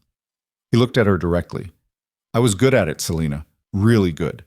And that made it worse because every success meant they needed me for the next mission, and the next, and the next. Until I was working 100-hour weeks, sleeping in server rooms, and missing every important moment in my life because the mission always came first. What changed? Ava's mother, Rebecca, died 3 months after I'd missed our anniversary, her birthday, and 2 of Ava's doctor appointments because I was in some classified location fixing some critical problem. I got the call in the middle of an operation briefing. By the time I made it to the hospital, she was already gone. His voice cracked slightly. And Ava, 6 months old, crying in a hospital nursery, had no idea her mother was dead, and her father had chosen work over being there. Selena felt tears threatening and fought them back. Miles, I'm so sorry. I made a choice that day. I told my commanding officer I was done. Finished my current obligations, got my honorable discharge, and walked away from everything that had defined me. Took Ava, moved to Seattle, and found work that let me be present. Really present, not just physically there while my mind was elsewhere. And maintenance work was the answer? Maintenance work was the reset button. It's honest, it's straightforward, and it ends when the shift ends. I fix things that are broken. I go home to my daughter, and I sleep without dreaming about critical infrastructure failures or nation-state cyber attacks. Is it what I'm best at? No, but it's what I need to do to be the father Ava deserves. Selena absorbed this, understanding clicking into place. That's why you turned down my offer. It wasn't just about the money or the job. It was about not going back to the person you used to be. Exactly. Because that person was brilliant and capable and utterly destroyed by his own competence. And I won't risk becoming him again. Not for anything. They stood in silence for a moment, and Selena felt the weight of what Miles had shared settling over her. He'd made the hardest choice imaginable, walking away from everything he was good at because being good at it was killing him. Could she do the same? Could she walk away from Nexus Technologies, from the empire she'd built, from the identity she'd constructed over 18 years? I don't know if I'm that brave, she admitted. You don't have to walk away completely. That was my path, not necessarily yours. But you do have to make choices, Selena.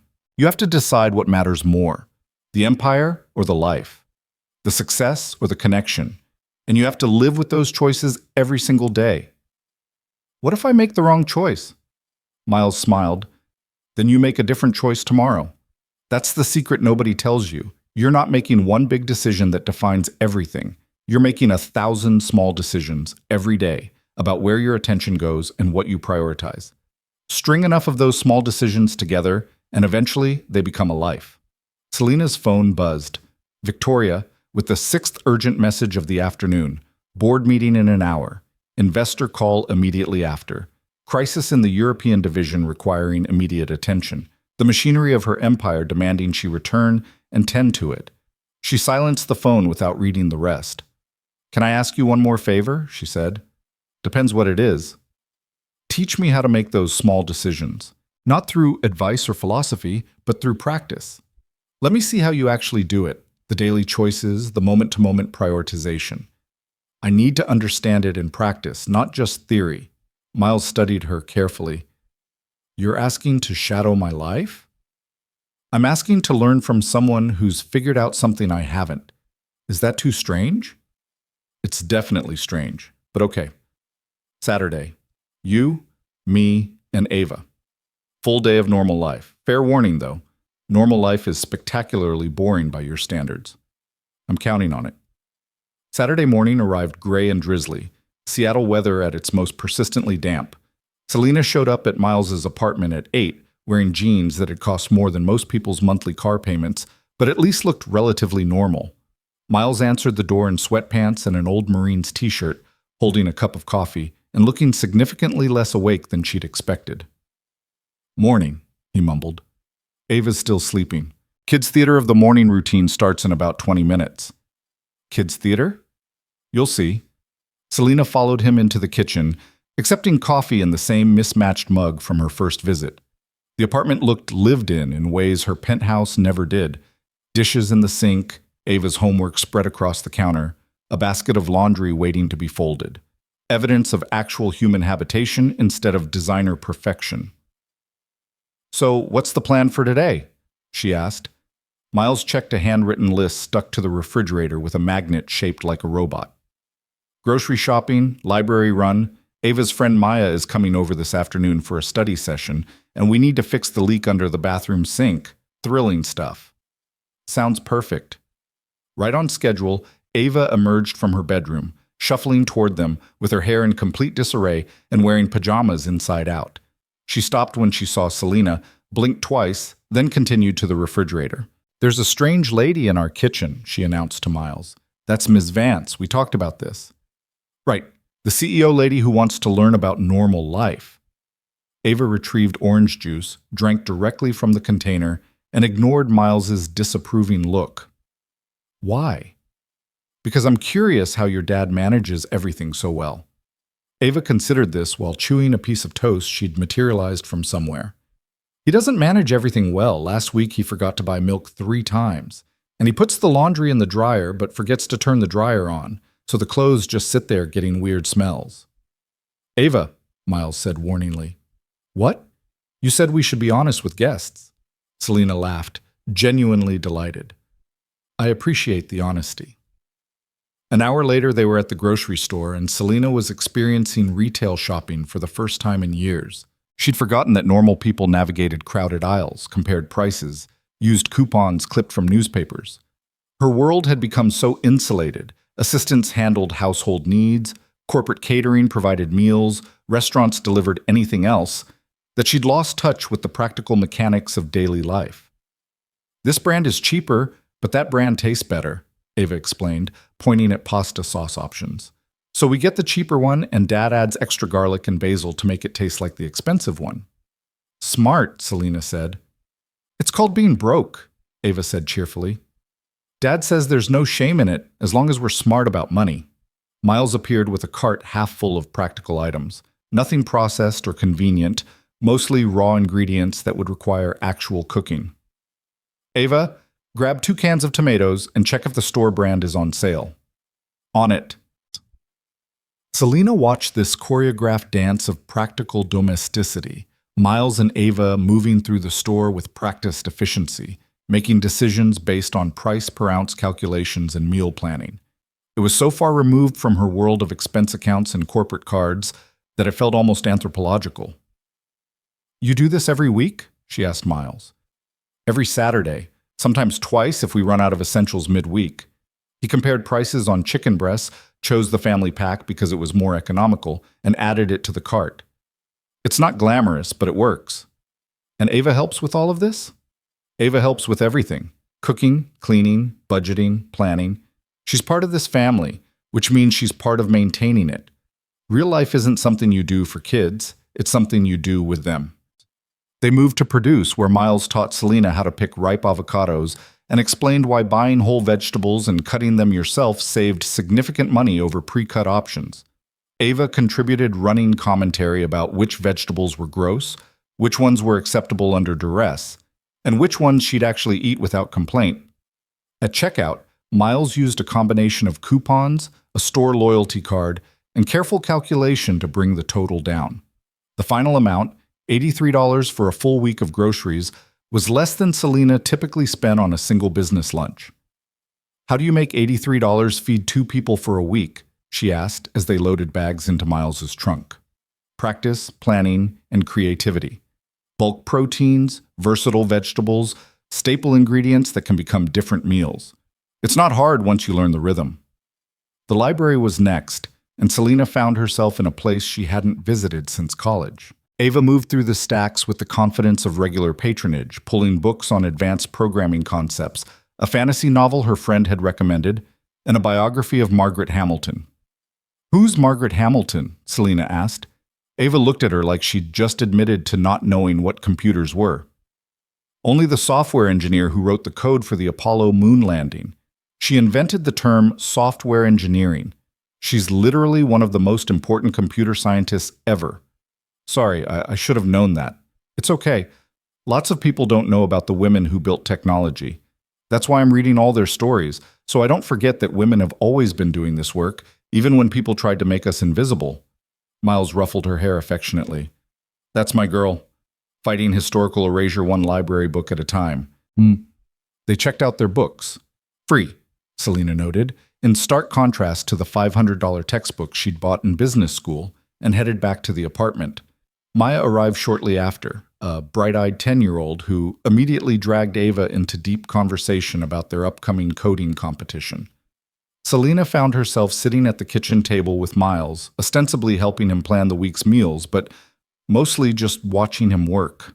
He moved with practiced efficiency, checking what ingredients they had, mapping out 5 dinners, leaving 2 nights for leftovers, building a system that balanced nutrition with Ava's preferences and their budget constraints. "You're really good at this," she observed. "I've had 5 years of practice. The first year after Rebecca died was chaos. Takeout every night, no routine, just barely keeping our heads above water. But eventually I figured out that structure helps. Plans help. Having systems means less daily stress." But is that what you meant about small decisions? Building systems that make the right choices automatic? Exactly. I can't decide every morning what's for breakfast or when laundry gets done. So I built routines, grocery shopping Saturdays, laundry Wednesdays, meal prep Sundays. The structure creates space for the moments that actually matter. Like bedtime stories. Like bedtime stories, like homework help, like Ava telling me about her day while we cook dinner together. Those moments don't happen by accident. They happen because everything else is handled by routine. Selena thought about her own life, how she'd built routines around productivity and success, but never around connection or presence. Her mornings were optimized for getting to work faster. Her evenings were structured around networking and advancing her career. She'd systematized efficiency but never meaning. "I don't think I have any routines that matter," she said quietly. "Then build new ones. Start small. One thing you want to prioritize, one routine that supports it. String together enough of those and eventually you have a different life." Maya's excited voice carried from Ava's room. "Wait, You added user authentication? That's so cool. Can you show me the code? Miles smiled, listening to the sound of his daughter teaching her friend. That's what success sounds like in my world. Not stock prices or quarterly earnings, just my kid sharing what she's learned with someone who's excited to learn it. That's beautiful, Selena said, and meant it. The afternoon passed in a blur of ordinary moments. Miles fixing the bathroom sink while Ava and Maya tested code, everyone helping with dinner preparation, laughter over a movie none of them had seen before. Selena kept waiting for boredom to set in, for her usual restlessness to demand something more stimulating. It never came. Instead, she felt something she couldn't quite name, a settling, a quieting, a sense that maybe life didn't need to be constantly impressive to be valuable. Maybe ordinary moments, strung together with intention and care, were actually what mattered most. When Maya's mother picked her up around 6, Selena helped Miles clean up the kitchen while Ava finished her homework at the table. "Thank you for today," Selena said, washing dishes at a sink that had probably been installed in the 1990s. "I know it was probably weird having me here." "It was weird," Miles agreed, drying plates with a towel that had seen better years. "But good weird. You're asking the right questions, Selena. You're trying to learn. That counts for something." "I don't know what to do with what I'm learning, though. I can't just walk away from Nexus. 4,000 employees depend on that company. Millions of users rely on our security platforms. I can't just abandon it because I want a simpler life." "No one's saying you should, but you can change how you engage with it. You can build boundaries. You can prioritize differently. You don't have to choose between success and humanity. You just have to stop letting success be your only measure of humanity." Selena dried her hands, looking around the small kitchen that suddenly felt more substantial than her entire penthouse. "Will you help me figure that out? How to do both? I don't want to keep learning in theory. I want to actually change." Miles met her eyes, something shifting in his expression. "That's a big ask, Selena." "I know, but I don't trust anyone else to tell me the truth.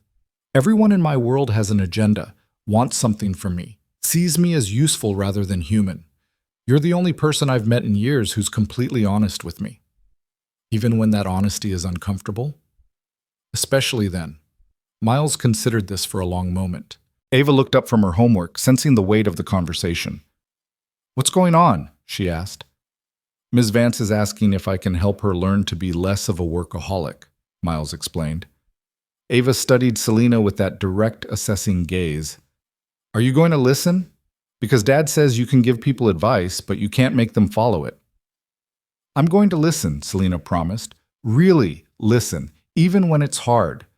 "Okay then, Dad should help you. He's good at fixing things." Ava returned to her homework, apparently satisfied. Miles smiled. "Well, if Ava approves, I guess I'm in. But this isn't a consulting project, Selena. I'm not some life coach you're hiring. This is me trying to help another human being figure out how to be human. That means honesty, accountability, and actual change. Can you handle that?" "I don't know," Selena admitted, "but I want to try." "Then we'll try. Starting Monday, you're going to implement one new routine that prioritizes something other than work. Something that matters to you personally, not professionally." "Like what?" "That's for you to figure out. What's one thing you wish you had time for? One person you wish you could connect with? One activity that would make you feel more alive?"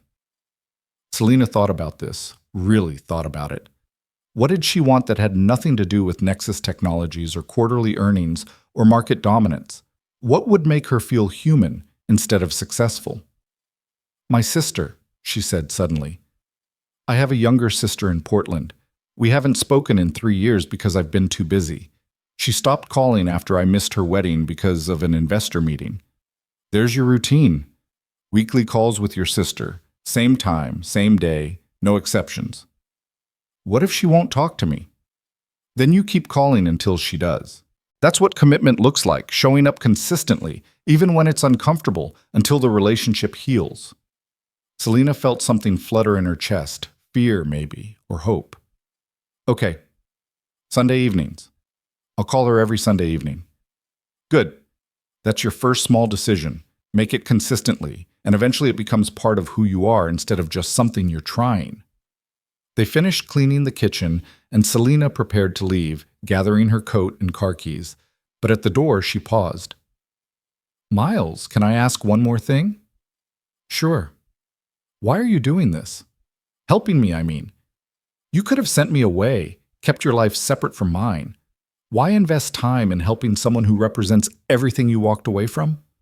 Miles looked at her with something that might have been compassion or might have been recognition. "Because I remember what it felt like to realize I'd built my life wrong. To understand that everything I'd achieved meant nothing compared to what I'd sacrificed. And I remember how alone I felt in that realization, how much I wished someone had showed me a different path before I destroyed everything that mattered." He met her eyes directly. "So I'm showing you that path now, not because you deserve it or because you're special, but because everyone deserves the chance to become the person they wish they'd been all along. Everyone deserves the opportunity to choose meaning over metrics before they've lost everything that makes life worth living."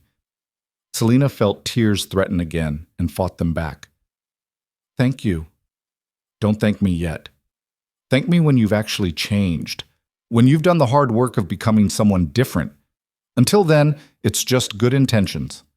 She nodded and left, driving back toward her penthouse with her mind spinning. One routine: weekly calls with her sister. It seemed so small, so insufficient compared to the magnitude of change she needed. But Miles was right. You couldn't change everything at once. You could only make one small decision, then another, until eventually those decisions became a life. Sunday evening came faster than expected. Selena sat in her penthouse, staring at her phone, trying to summon the courage to call a sister she'd abandoned 3 years ago. Her finger hovered over the contact, and she felt like she was about to jump off a cliff. Finally, she pressed dial. The phone rang once, twice, 3 times. Then, "Hello? Emma? It's Selena." A long pause. "I know who it is. What do you want?" The coldness in Emma's voice hurt more than Selena had expected. "I want to talk. Really talk. Not just some quick catch-up. I want to apologize for missing your wedding, for being absent, for prioritizing work over you. And I want to do better." Another pause. "Why now? What changed?" "I met someone who showed me what I've been missing. Showed me that building an empire doesn't mean much if you destroy every relationship along the way. I've been a terrible sister, Emma, and I'm sorry. Really, truly sorry." Selena could hear her sister breathing, could practically feel her working through years of hurt and disappointment. One phone call doesn't fix 3 years of silence. "I know. That's why I'm calling every Sunday evening from now on. Same time, every week, no matter what. I'm committing to showing up, even if you don't want to talk to me, even if it takes months or years. I'm going to show up." Emma laughed, short and sharp. "That's very dramatic. Very you. Is that a yes?" Let me think about it. I need to talk to James, process this. Call me next Sunday. If I answer, we'll talk. If I don't, try again the week after." "I'll call," Selena promised. "Every week. I promise. We'll see." The call ended, and Selena sat holding her phone, feeling like she'd just fought a battle she hadn't won but hadn't lost either. Progress, maybe. Or at least the beginning of it.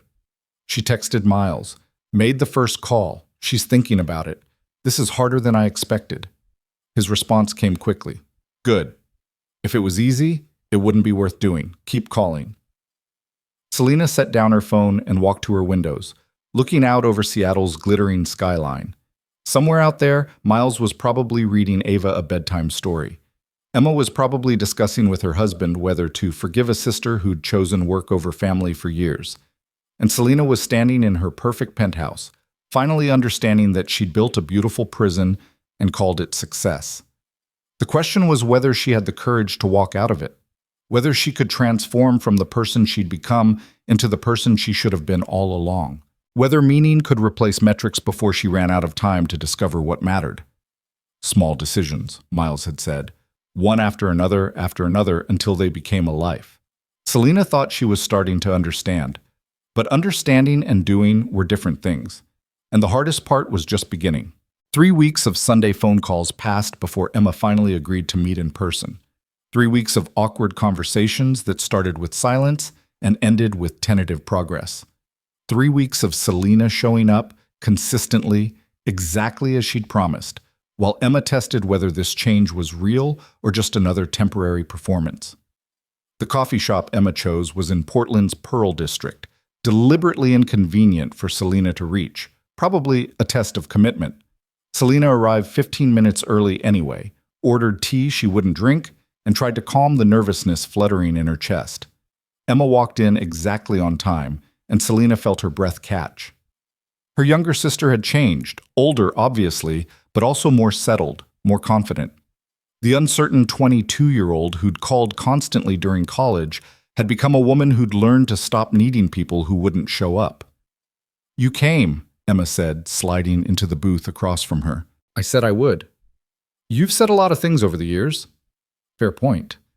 Selena absorbed the hit without defending herself. "You're right, I have, and I've broken most of those promises, but I'm trying to do better." Emma ordered coffee, studying Selena with an expression that fell somewhere between hope and skepticism. "So what happened? You were always too busy, too important, too focused on building your empire. What suddenly made you remember you have a sister?" "I met someone who showed me what I'd become. Someone who chose his daughter over $1 million because promises to family matter more than professional success. And I realized I'd spent 18 years becoming someone who would never understand that choice." Selena wrapped her hands around her teacup, needing something to hold on to. "I realized I'd burned down every relationship that mattered because I was too afraid of being powerless to let anyone close enough to matter." Emma absorbed this quietly. "You missed my wedding, Selena. You said you'd be there. You promised to be my maid of honor. And then the morning of the wedding, you sent a text saying an investor meeting came up. A text. Not even a phone call." "I know." "Do you? Do you actually understand what that felt like? Standing there in my wedding dress, explaining to everyone that my sister, my only family, couldn't be bothered to show up." Emma's voice cracked slightly. "James's entire family was there, all his cousins and aunts and uncles and second cousins twice removed, and I had nobody, because you chose work over me. Again." Selena felt tears building and didn't fight them this time. "You're right, and I'm sorry. Not sorry because it's what you want to hear, but sorry because I finally understand what I did. I chose fear over love, control over connection, success over every relationship that could have given my life actual meaning, and I lost you because of it." "You didn't just lose me, you threw me away like I was disposable." "I know, and I don't expect forgiveness, Emma. I don't expect you to trust me or welcome me back into your life. I just want the chance to show up consistently, to prove that I'm committed to doing better, to be the sister I should have been all along." Emma's coffee arrived, and she wrapped both hands around the mug, mirror image of Selena's defensive gesture. They sat in silence for a long moment, years of hurt and disappointment hanging between them. "Tell me about this person," Emma said finally. "The one who showed you what you'd become." So Selena told her, about Miles and Ava, about pizza nights and bedtime stories, about a man who'd walked away from everything that made him exceptional, because being excellent was destroying what made him human. She told Emma about shadowing their Saturday routine, about learning that small moments mattered more than grand achievements, about starting to understand that she'd built her entire life on the wrong foundation. Emma listened without interrupting, her expression shifting from skepticism to something more complex. "And you're trying to change because of them?" "I'm trying to change because I finally see what I've been missing. Miles and Ava just showed me the mirror I'd been avoiding for 18 years. What does this Miles person get out of helping you?" "Nothing. That's what makes it so unsettling. He doesn't want my money, doesn't want career opportunities, doesn't want anything except to help another human being figure out how to be human. It's completely outside my understanding of how the world works." Emma smiled slightly. "Sounds like you've only been understanding half the world, the transactional half." "Apparently." More silence. Emma drank her coffee, and Selena could see her working through something internal, some calculation about whether her sister's transformation was real or temporary. "I'm pregnant," Emma said abruptly. Selena's breath stopped. "What?" 4 months. We weren't going to tell anyone yet, but if you're serious about showing up, you should know. You're going to be an aunt." Emma's hand moved unconsciously to her stomach.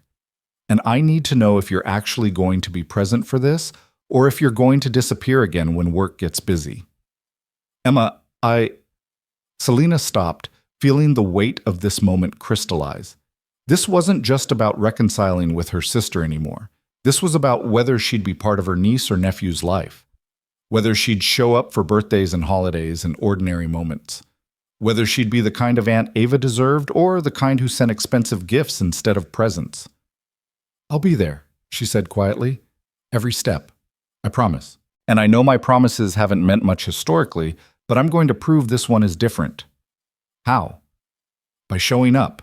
Consistently, persistently, even when it's inconvenient. I'll be at doctor appointments if you want me there. I'll help with the nursery. I'll learn how to be an aunt instead of just a successful CEO who occasionally remembers she has family. Emma's eyes filled with tears. I want to believe you. Then let me prove it. Give me the chance to be better. Okay, Emma whispered. But Selena, if you disappear again, if you choose work over this baby, I'm done. No more chances, no more phone calls, no more trying. This is it. I understand. And I won't disappear. Not this time. They talked for 2 more hours, and Selena felt something beginning to heal between them. Not fully repaired, that would take years, but starting to mend in small, tentative ways. Emma told her about James's job, their new house, their hopes and fears about becoming parents. Selena shared carefully edited stories about Nexus Technologies, leaving out the part where work had consumed her so completely she'd forgotten what mattered. When they finally said goodbye, Emma hugged her briefly. Same time next week? I'll be here. Good. And Selena, thank you for trying. Selena drove back to Seattle feeling like she'd just passed a test she didn't know she was taking. One relationship beginning to heal, one chance to do better, one small decision that was starting to become something larger. She texted Miles from a rest stop. Met with Emma. She's pregnant. I'm going to be an aunt. I think I'm terrified. His response, good. Being terrified means you understand what's at stake. Now show up anyway. That became the pattern for the next month. Selena showed up for Sunday calls with Emma. Started leaving work at 6 instead of 9. Declined evening networking events that would have expanded her professional network. Made small decisions that prioritized connection over achievement, presence over productivity. Victoria noticed the change and didn't like it. You missed the Singapore Tech Summit, she said one afternoon, standing in Selena's office with an expression of profound confusion. The Singapore Summit, Selena, where you were supposed to keynote and network with every major player in Asian cybersecurity. I know, I sent apologies and had Thomas present instead. Why? Because it was my sister's birthday, and I promised I'd be there. Victoria stared at her like she'd just announced plans to join a monastery. You chose a birthday party over the Singapore Summit. Yes. What is happening to you? Selena looked up from her computer, meeting Victoria's concerned gaze directly. I'm remembering that success isn't the same as significance. That building an empire doesn't mean much if you're alone in it. That maybe I've been measuring the wrong things for 18 years. Mom, that's beautiful and terrifying in equal measure. I know. But I'm tired, Victoria. Tired of being successful and lonely. Tired of achieving things that don't actually matter to anyone who loves me. Tired of building something impressive instead of something meaningful. Victoria sat down slowly. You're scaring me. Why? Because you're the most driven person I've ever met. Your focus, your determination, your absolute refusal to accept defeat, that's what built this company. That's what made us successful. And now you're talking about priorities shifting and presence mattering, and I'm worried you're about to walk away from everything we've built. I'm not walking away, Selena said firmly, but I'm changing how I engage. I'm setting boundaries. I'm making space for life instead of letting work consume everything. That doesn't mean I'm less committed to Nexus. It means I'm committed to being a whole human being instead of just a successful CEO. And if the company suffers because of it, then we'll figure it out. But Victoria, I've been working 100-hour weeks for 18 years. I've sacrificed every relationship, every personal goal, every moment of rest in service of this company. And what has it gotten me? Money I don't spend, success I can't enjoy, and a penthouse that feels like a very expensive prison cell. Victoria was quiet for a long moment.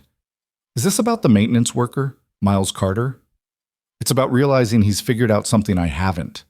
He knows what matters, and he's built his life around protecting it.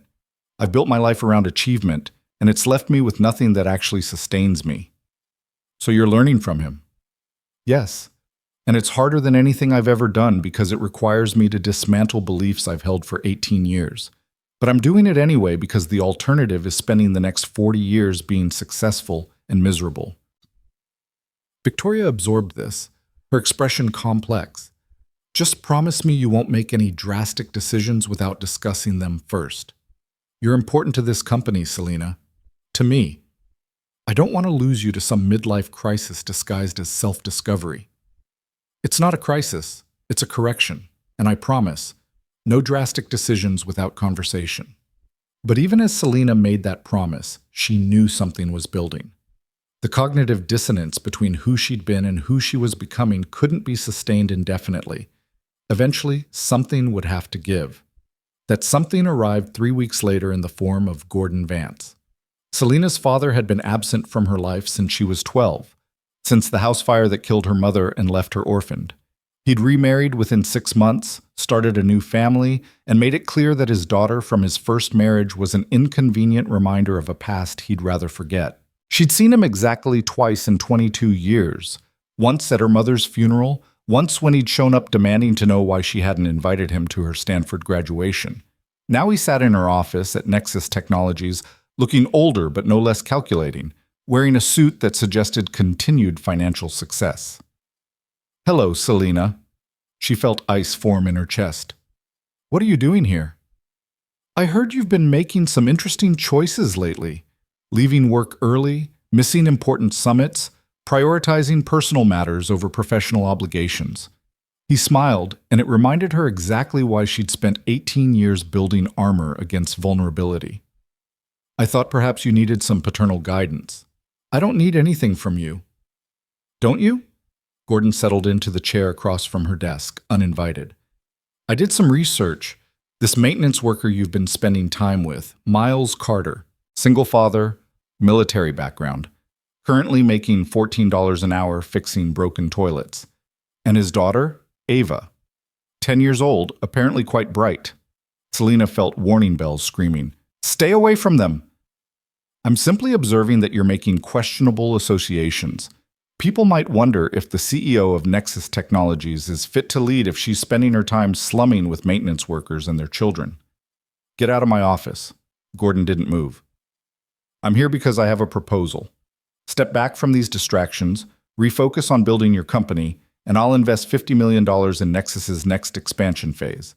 Continue down this path of personal indulgence, and I'll make things very difficult for your new friends." "Excuse me?" Child Protective Services can be quite thorough when they receive credible concerns about a single father's living situation. Maintenance work doesn't pay well, and that apartment Miles Carter lives in might not meet all the standards required for raising a child. Gordon's smile widened. "And regional coding competitions have strict eligibility requirements. It would be unfortunate if young Ava's submission was flagged for irregularities." Selena stood slowly, rage building in her chest. "Are you threatening to harm a 10-year-old girl to control my behavior?"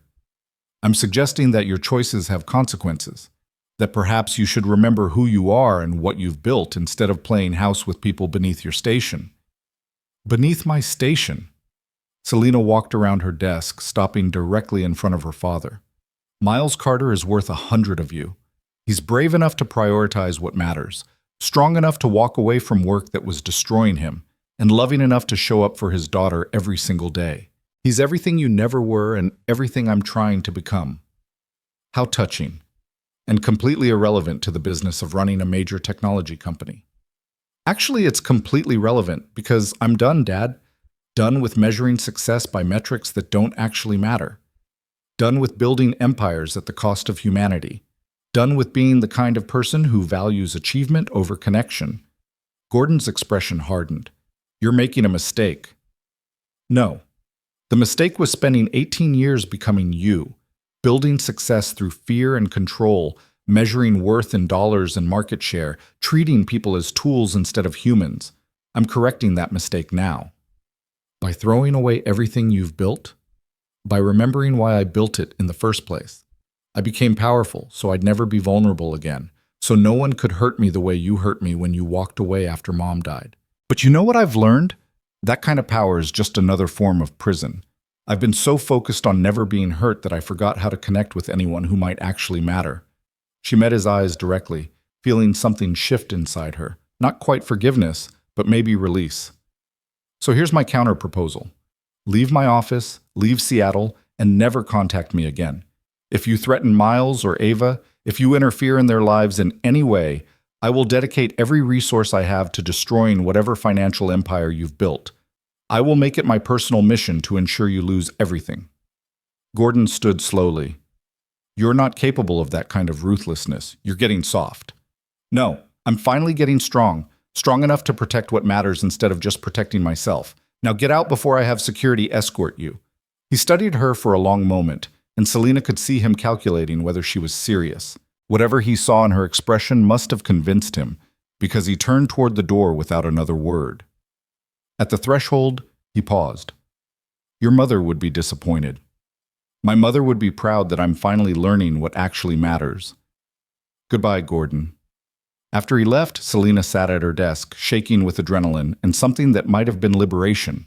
She'd just threatened her own father, drawn a line she couldn't uncross, chosen Miles and Ava over any potential relationship with the man who'd abandoned her 22 years ago. It should have felt terrifying. Instead, it felt right. She called Miles immediately. We need to talk. Are you and Ava safe right now? We're fine. What's going on? My father just threatened you both, implied he'd call child services on you and sabotage Ava's competition entry to control my behavior. I told him to leave and never come back, but I need you to be careful. Silence on the other end. Then, why would your father care who you spend time with? Because he's a controlling, manipulative person who measures success in domination. And I spent 18 years becoming exactly like him until you showed me a different path. Selena felt tears threatening. I'm so sorry, Miles. I never meant to bring this into your life. Hey, stop. This isn't your fault. You're not responsible for your father's actions. His voice was steady, grounding. But we do need to be smart about this. I'll document everything: housing conditions, Ava's school records, financial stability. If anyone from CPS shows up, we'll be ready. Is there anything I can do? Actually, yes. Can you look into my employment status? Make sure there's no way he can get me fired or cause problems at work?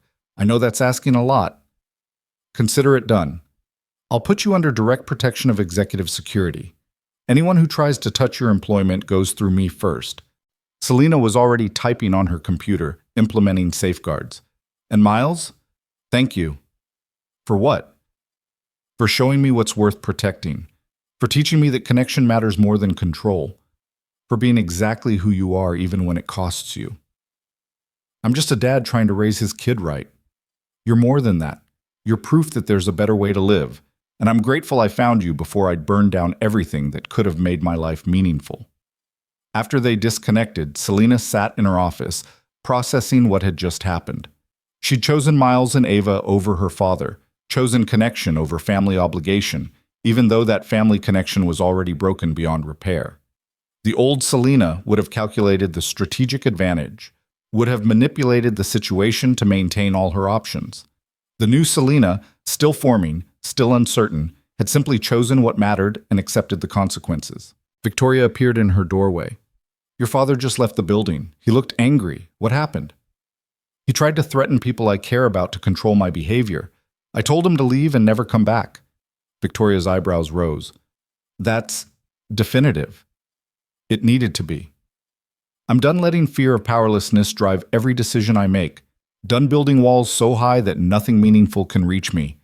If that means burning bridges with my father, so be it. He burned his bridge with me 22 years ago. I'm just finally acknowledging it. You're really changing. I'm really trying. Selena looked at her oldest friend, her most trusted advisor. And I need your help. I need you to support me in building a different kind of company. One that values people as much as profit, that measures success and impact rather than just earnings, that creates space for leaders to be human beings instead of just productive machines. That's a radical shift from how we've operated. I know, but I can't keep being who I was. That version of me was successful and lonely and ultimately unsustainable. So I'm building a different version, and I need to know if you're with me or if this is where we part ways. Victoria was quiet for a long moment. You know what's funny? I've been waiting years for you to realize this. Watching you work yourself to death, sacrifice everything personal for professional achievement, and wondering when you'd finally understand that you could have both. You never said anything. Would you have listened? Fair point. Probably not. So I waited. Figured eventually something would break through your armor. I just didn't expect it to be a maintenance worker and his 10-year-old daughter. Victoria smiled. But I'm glad it was. You're becoming someone I actually want to work with instead of someone I'm just professionally loyal to. Was I really that bad? You were brilliant and terrifying and completely inaccessible as a human being. I respected you, but didn't particularly like you. Now, I'm starting to do both. Selena felt something warm in her chest. Thank you for staying anyway. Thank you for finally becoming someone worth staying for. That night, Selena drove to Miles's apartment unannounced.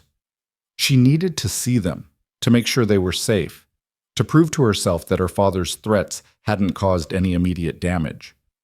Miles answered the door in his usual evening uniform, sweatpants, faded t-shirt, bare feet. Selena, you okay? I needed to make sure you were both safe. He stepped aside, letting her in. Ava was at the kitchen table working on her coding competition entry and looked up when Selena entered. Ms. Vance, want to see what I added today? For the next hour, Selena sat with Ava while the girl explained her latest improvements to Safe Space, new features, better encryption, more robust error handling. Miles made tea and brought out cookies, and the three of them existed in a moment that felt startlingly normal given the threats that had been issued earlier. When Ava finally went to get ready for bed, Miles joined Selena on the couch. You didn't have to come all the way here to check on us. Yes, I did. I needed to see you were okay.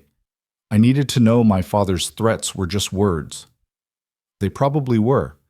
Men like that operate through intimidation, not action. He's counting on you being scared enough to comply. I'm not scared of him anymore. I'm scared for you and Ava. Miles reached over, covering her hand with his. The gesture was simple, friendly, but Selena felt electricity run through her at the contact. We're going to be fine, he said quietly.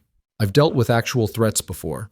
Hostile foreign actors trying to compromise critical infrastructure, nation-state level cyber attacks that could have killed thousands of people. Your father threatening to call CPS is almost quaint by comparison. That doesn't make it okay. No, it doesn't. But it does mean we can handle it. We'll be smart, we'll be careful, and we'll trust that documentation and evidence matter more than one man's attempted manipulation. Selena looked at their joined hands, feeling something shift in her chest. When did you become the stable one in this dynamic? Miles laughed. I've always been stable. You're just finally slowing down enough to notice. I'm trying. It's harder than I expected, this whole being present thing. Every instinct tells me to work harder, achieve more, control every variable. But I'm learning that control is just another form of fear. That's good insight. What else are you learning? Selena met his eyes, feeling brave or stupid or possibly both.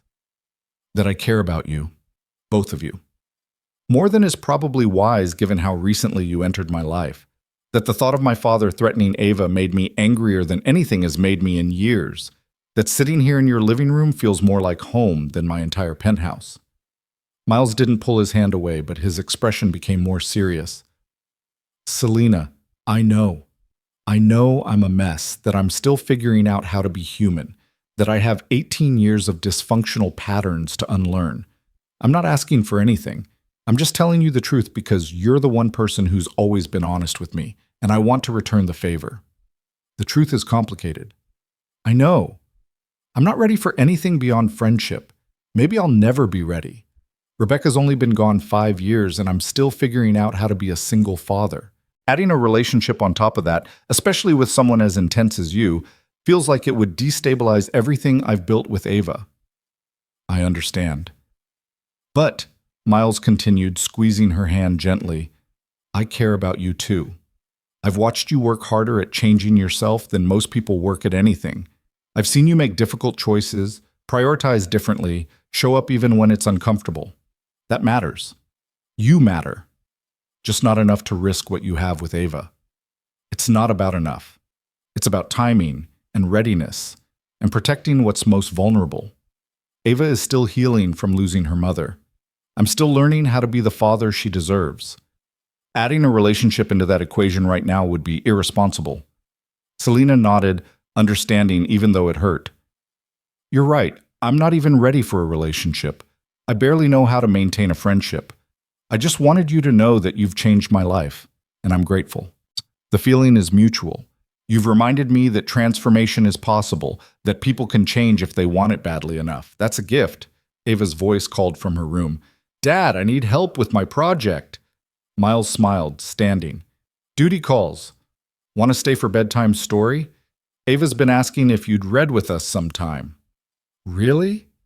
Really, she likes you, Selena. Says you're the only adult besides me who talks to her like she's smart instead of cute. I'd love to. 20 minutes later, Selena found herself on one side of Ava's bed, Miles on the other, reading a chapter about a girl who discovered she could reprogram reality. Ava asked thoughtful questions about the science fiction concepts, and Selena found herself debating computational theory with a 10-year-old while Miles refereed with amused commentary. When Ava's eyes finally started to close, Miles kissed her forehead. Love you, princess. Love you too, Dad. Then sleepily, night, Ms. Vance. Thanks for reading. Night, Ava. Thanks for letting me. In the living room afterward, Miles walked Selena to the door. Thank you for tonight, she said, for letting me be part of this, for teaching me what matters. Thank you for being willing to learn. Not everyone would do the work you're doing. I don't have a choice. The alternative is going back to who I was, and I can't do that. Not now that I've seen what I was missing. Miles looked at her carefully, something shifting in his expression. Your father was wrong, you know. About what? About us being beneath your station. You're not slumming by spending time with us. You're finally operating at the right level, human level, instead of corporate abstraction level. That's not descent. That's arriving where you should have been all along. Selena felt tears threaten for the third time that day. How do you always know exactly what I need to hear? Because I've been where you are, lost, trying to find my way back to humanity, wondering if transformation is even possible. So I recognize the signs. And you think I can make it? Become someone different? I think you already are. You just need to trust it. Selena left the apartment feeling lighter than she had in years. Her father had threatened people she cared about. She'd burned that bridge permanently, and Miles had gently but clearly established boundaries about romantic involvement. By any objective measure, the day had been difficult, but she'd chosen what mattered, protected who she loved, made decisions based on values instead of strategy, and that felt like progress. What Selena didn't know yet was that her father's threats weren't just words, that Gordon Vance had contacts and resources, and absolutely no scruples about using them, that the real crisis was just beginning, and that sometimes choosing what matters means fighting for it with everything you have, even when the cost is everything you've built, even when winning might look like losing, even when the only way forward is through complete destruction of who you used to be. Those lessons were coming. But tonight, Selena drove home feeling something she'd forgotten was possible. Hope that she could become someone different, someone better, someone who measured success in moments instead of metrics. And that was enough to keep going. The call came at 2 a.m, jarring Selena from the first decent sleep she'd had in weeks. Miles's name on her screen sent immediate adrenaline through her system. Miles? What's wrong? CPS showed up an hour ago. Anonymous complaint about living conditions and my ability to provide adequate care for Ava. His voice was controlled, but she could hear the fury underneath. They did a full inspection, interviewed Ava, reviewed my financial records. The caseworker just left. Selena was already out of bed, pulling on clothes. What did they conclude? That the complaint was clearly malicious and without merit. Our apartment is clean, Ava is healthy and well cared for, and my employment is stable. But Selena, they woke up my 10-year-old daughter at 1 in the morning and questioned her about whether she felt safe in her own home. She's terrified and confused, and His voice cracked. I'm trying to stay calm for her, but I want to destroy whoever did this. It was my father. It had to be. Selena grabbed her car keys, already heading for the door. I'm coming over. You don't have to. Yes, I do. I'll be there in 20 minutes. She made it in 15, breaking probably 6 traffic laws along the way.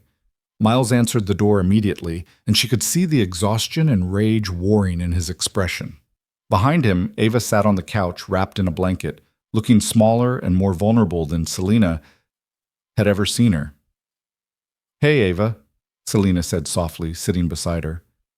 I heard you had a scary night. Ava nodded, not quite meeting her eyes. The lady asked if my dad ever hurt me, if I had enough food, if I was scared of him. Her voice was small, confused. Why would she think Dad would hurt me? He's the best dad in the whole world. Selena felt rage building in her chest, cold, focused rage that made her previous anger seem like mild irritation. Because some people are cruel and they use the system to hurt good people. But Ava, I promise you, this won't happen again. I'm going to make sure of it. How? By fixing the problem at its source. Miles pulled Selena aside while Ava returned to staring blankly at the TV. What are you planning? To end this. Permanently. My father thinks he can threaten you and Ava to control my behavior. He's about to learn exactly how wrong he is. Selena, be careful. Men like that don't respond well to direct confrontation. I'm not confronting him. I'm destroying him. She met Miles's eyes directly. You told me once that I'm braver than I know. Let's test that theory. Over the next 3 days, Selena did something she'd never done before. She used every resource at her disposal not to build her empire bigger, but to protect the people who'd become more important than any empire. She hired the best private investigator in Seattle, retained a family law attorney who specialized in defending against malicious CPS complaints, and reached out to every contact she had who might have information about Gordon Vance's business dealings. What she found was damning.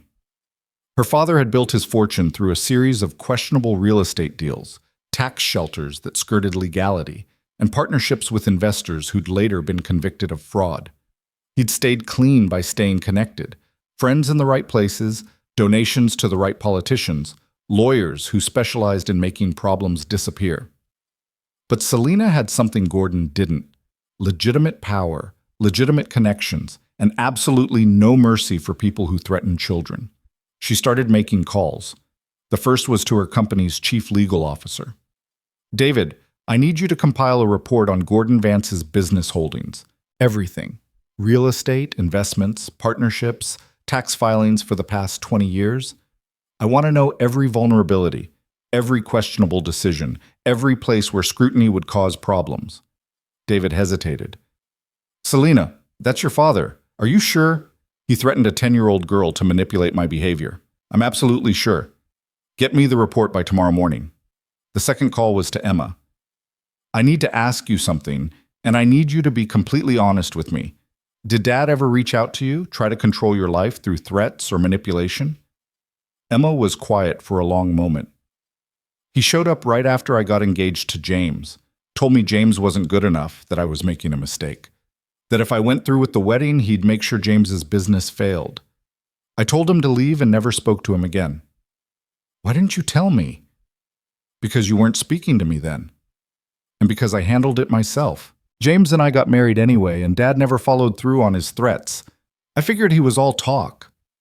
He's not all talk anymore. He called CPS on Miles, had them investigate him for child abuse because I've been spending time with Miles and his daughter. Woke up a 10-year-old at 1 in the morning to question her about whether she felt safe in her own home. Emma's sharp intake of breath was audible.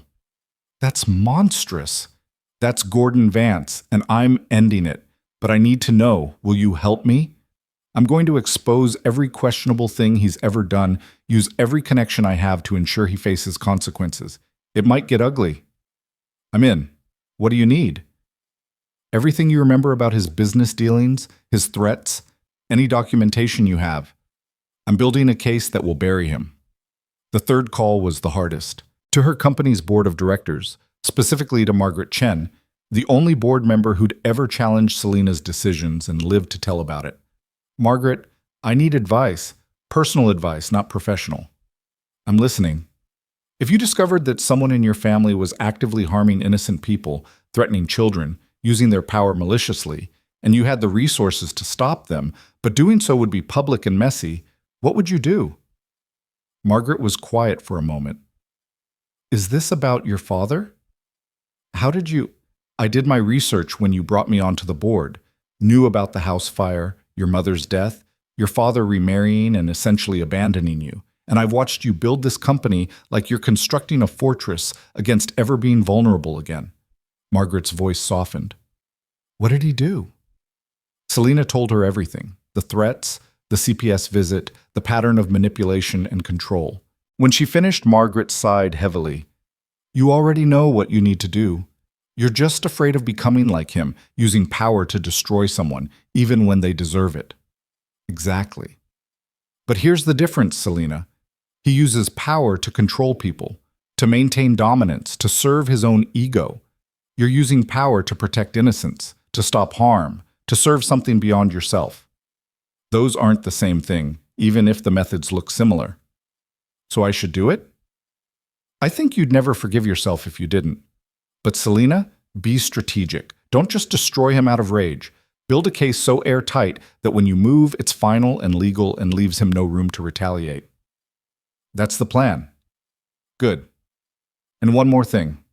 I'm proud of you. You've spent months becoming someone different, someone better. This is part of that transformation, protecting what matters instead of just protecting yourself. By Friday afternoon, Selena had everything she needed. David's report detailed numerous violations in Gordon's business practices: tax fraud, misrepresentation to investors, partnerships with convicted felons. Emma had provided documentation of his threats and manipulative behavior. The private investigator had found 3 other families Gordon had threatened over the years using similar tactics.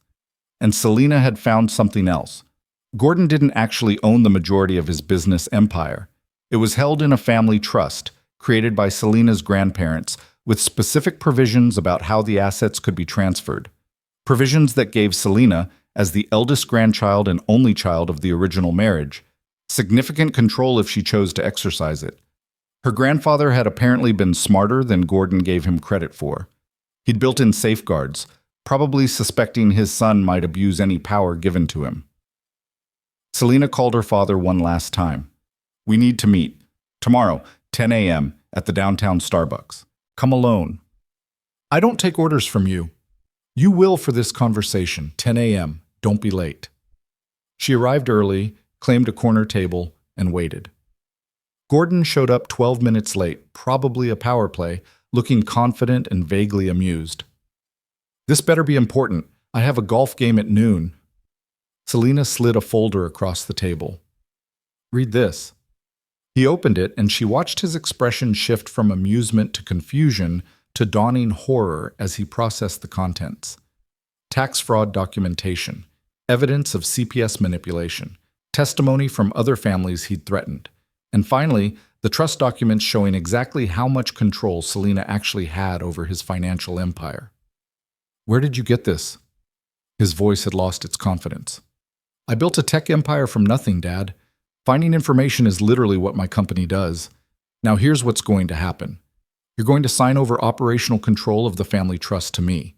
You'll retain enough assets to live comfortably, but you'll have no authority to threaten, manipulate, or harm anyone ever again. You can't do this. I absolutely can. I have a lawyer standing by, documents prepared, and enough evidence of your illegal activity to ensure you spend the next decade in federal prison if you refuse. Your choice. Sign the papers and retire quietly, or fight me and lose everything, including your freedom. Gordon's face had gone pale. You'd really destroy your own father? You destroyed our family when you walked away after Mom died. You abandoned me when I was 16 and grieving and needed a parent. You tried to harm an innocent child to control my behavior. So yes, I'd really destroy you, without hesitation and without regret. I'm your father. No. You're the man who provided half my DNA and then proved that biology doesn't create obligation. You stopped being my father 22 years ago. Now you're just someone who made the mistake of threatening people I actually care about. She pulled out a second set of documents. Sign these. Transfer control of the trust. Walk away from Seattle and never contact me, Miles, or Ava again. Do that, and you keep enough money to maintain your lifestyle. Fight me, and I'll dedicate every resource I have to ensuring you end up in prison. Gordon stared at the papers, his hands trembling slightly. For the first time in Selena's memory, he looked old and scared and powerless. You've become hard, he said quietly. No, I've become strong. There's a difference. Hard people hurt others to protect themselves. Strong people protect others even when it costs them. I'm finally learning to be the latter. He signed the papers. Every page, every transfer of authority, every acknowledgement of his crimes. Selena watched him reduce his own power to nothing and felt no satisfaction, just relief that it was over. One more thing, she said as he prepared to leave. If you ever contact me again, if you ever threaten anyone I care about, if you so much as drive through Seattle, I will release all of this documentation to every prosecutor and journalist who'll listen. Are we clear? Crystal. Good. Goodbye, Gordon. He left, and Selena sat alone at the table, feeling like she'd just fought and won the most important battle of her life. Not for market share or quarterly earnings or professional success, but for the right to protect people she loved without having to constantly watch for threats. She called Miles immediately. It's done. My father signed everything. He won't bother you again. What did you do? Used his own tactics against him. Gathered evidence, applied pressure, gave him a choice between losing some power or losing everything. He chose survival. She paused. Miles, I need you to know I didn't do this to impress you or win your approval. I did it because Ava looked terrified on her own couch, and I will burn down the entire world before I let anyone make her feel that way again. I know. And Selena, thank you. Really, you didn't have to do any of this. Yes, I did, because you and Ava matter. You matter more than my relationship with my father, more than avoiding conflict, more than keeping my life simple and uncomplicated. You taught me what's worth protecting. This was me finally learning the lesson.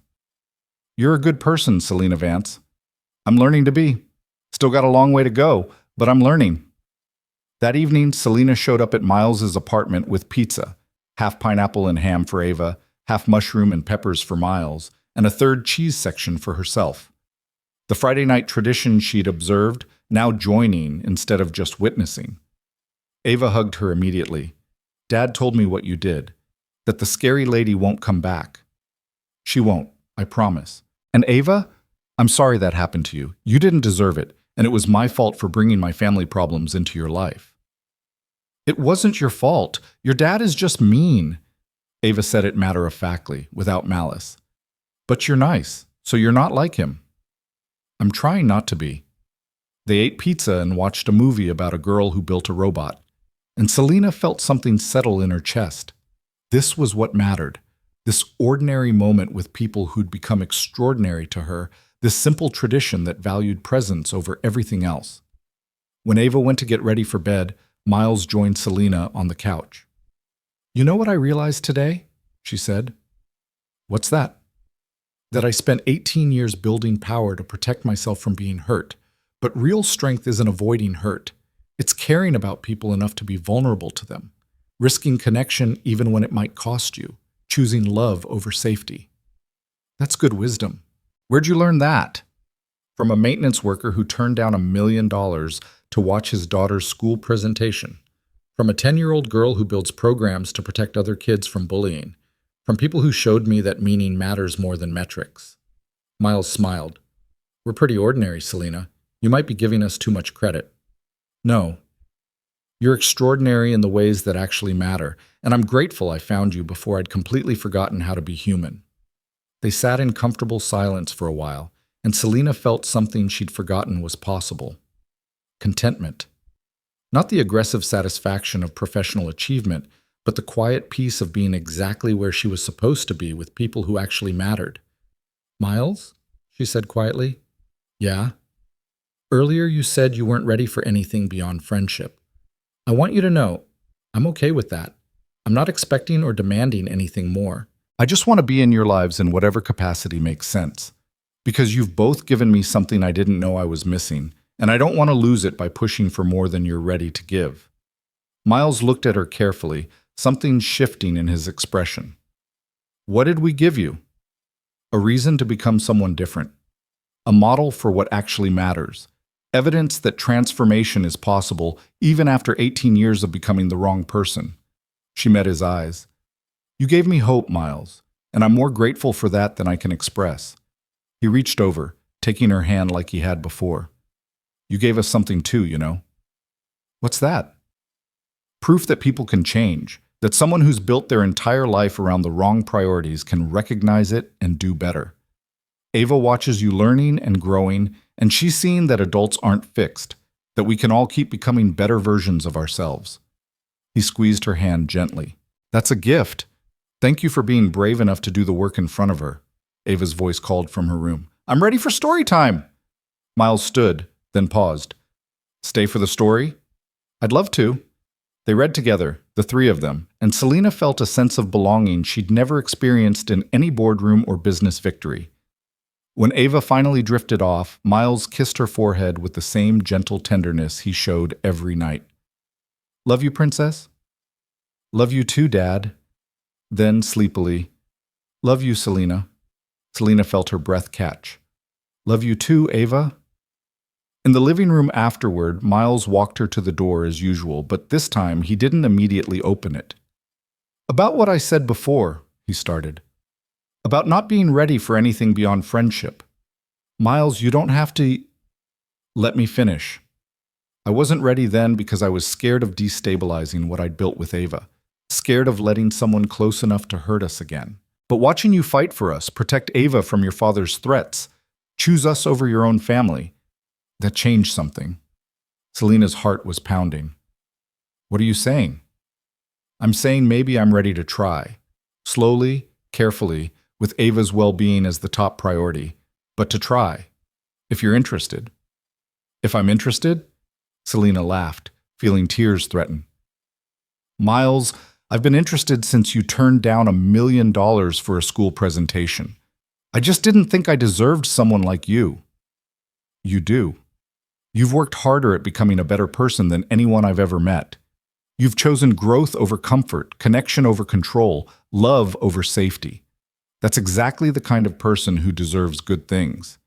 He leaned in slowly, giving her time to pull back, and kissed her gently. It was sweet and tentative and perfect. Nothing like the performance she'd offered in that boardroom months ago. Everything like a real beginning. When they pulled apart, Selena was smiling. So what happens now? Now we take it slow. We keep Friday pizza nights. We prioritize Ava. We build something real instead of something impressive. And we see where it goes. That sounds perfect. 3 months later, Selena sat in a different coffee shop in Portland, this time with Emma and her husband James. Emma's pregnancy was visible now, and she glowed with the kind of happiness that came from building something real. So you're really dating the maintenance worker, Emma said, amused.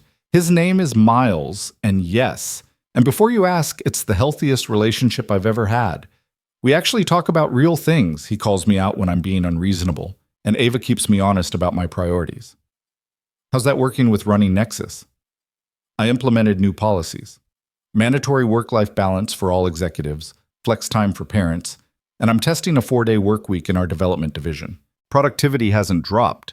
It's actually increased because people are less burned out. James looked impressed. That's radical for a tech company. It's also right.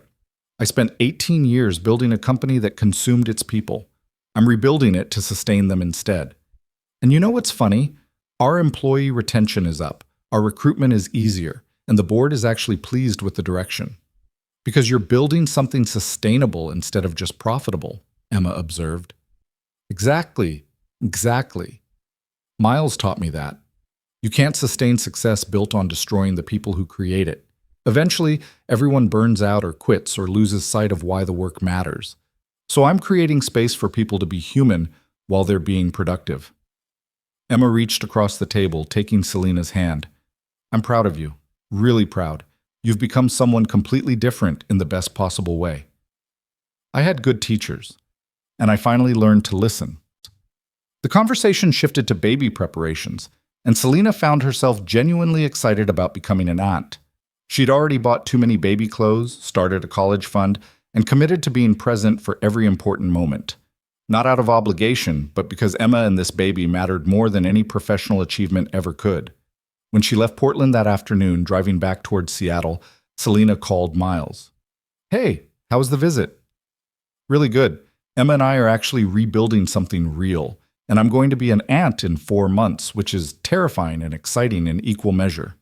You'll be great at it. You're already amazing with Ava." "How is Ava? Did she finish her competition entry?" "Submitted this morning. She's nervous but confident, which is exactly where she should be. And she wanted me to tell you she expects you at Friday pizza night because apparently you're part of the tradition now." Selena felt warmth spread through her chest. "Wouldn't miss it for anything. Same pizza order?"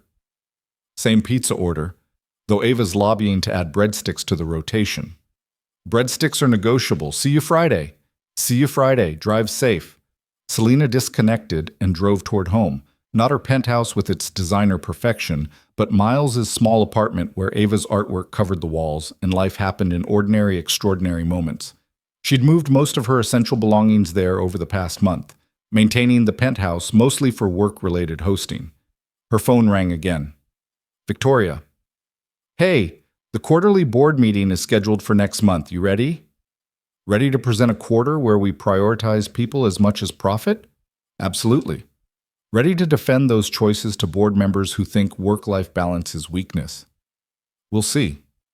"They're going to push back on the 4-day work week experiment." "Let them. I have data showing increased productivity, better retention, and higher employee satisfaction. That's what sustainable growth looks like. If they can't see that, they're not the right board members." Victoria laughed. "This is why I stayed with you through all the changes. You're still fierce when it matters. You've just redirected that fierceness toward better goals. Thanks for staying, for believing I could become someone different. Thanks for actually doing the work. A lot of people talk about change. You actually did it." After disconnecting, Selena drove in silence, processing how far she'd come. 6 months ago, she'd been standing in a boardroom, mocking a maintenance worker for daring to suggest he could help. Now that maintenance worker was her partner, his daughter was teaching her what mattered, and she'd rebuilt her entire life around priorities that actually sustained her. She'd lost nothing that mattered and gained everything she'd been missing. When she arrived at Miles's apartment that evening, he was cooking dinner while Ava set the table. They moved around the small kitchen with practiced choreography, and Selena joined them seamlessly, cutting vegetables while Miles handled the stove, and Ava provided running commentary on her day. "So Maya and I are thinking about expanding Safe Space," Ava announced, "making it available to other schools. Ms. Chen thinks we could get grant funding." "That's ambitious," Selena said. "What would you need?" "Better servers, more robust encryption, and someone who actually knows about scaling applications. Dad knows the technical stuff, but neither of us knows about business operations." Miles caught Selena's eye, smiling. "Any ideas?" "Actually, yes. What if Nexus Technologies sponsored the expansion as a community initiative? We provide the infrastructure and business guidance, you and Maya maintain creative control, and we help you scale responsibly. No strings, no corporate takeover, just support for a project that actually matters."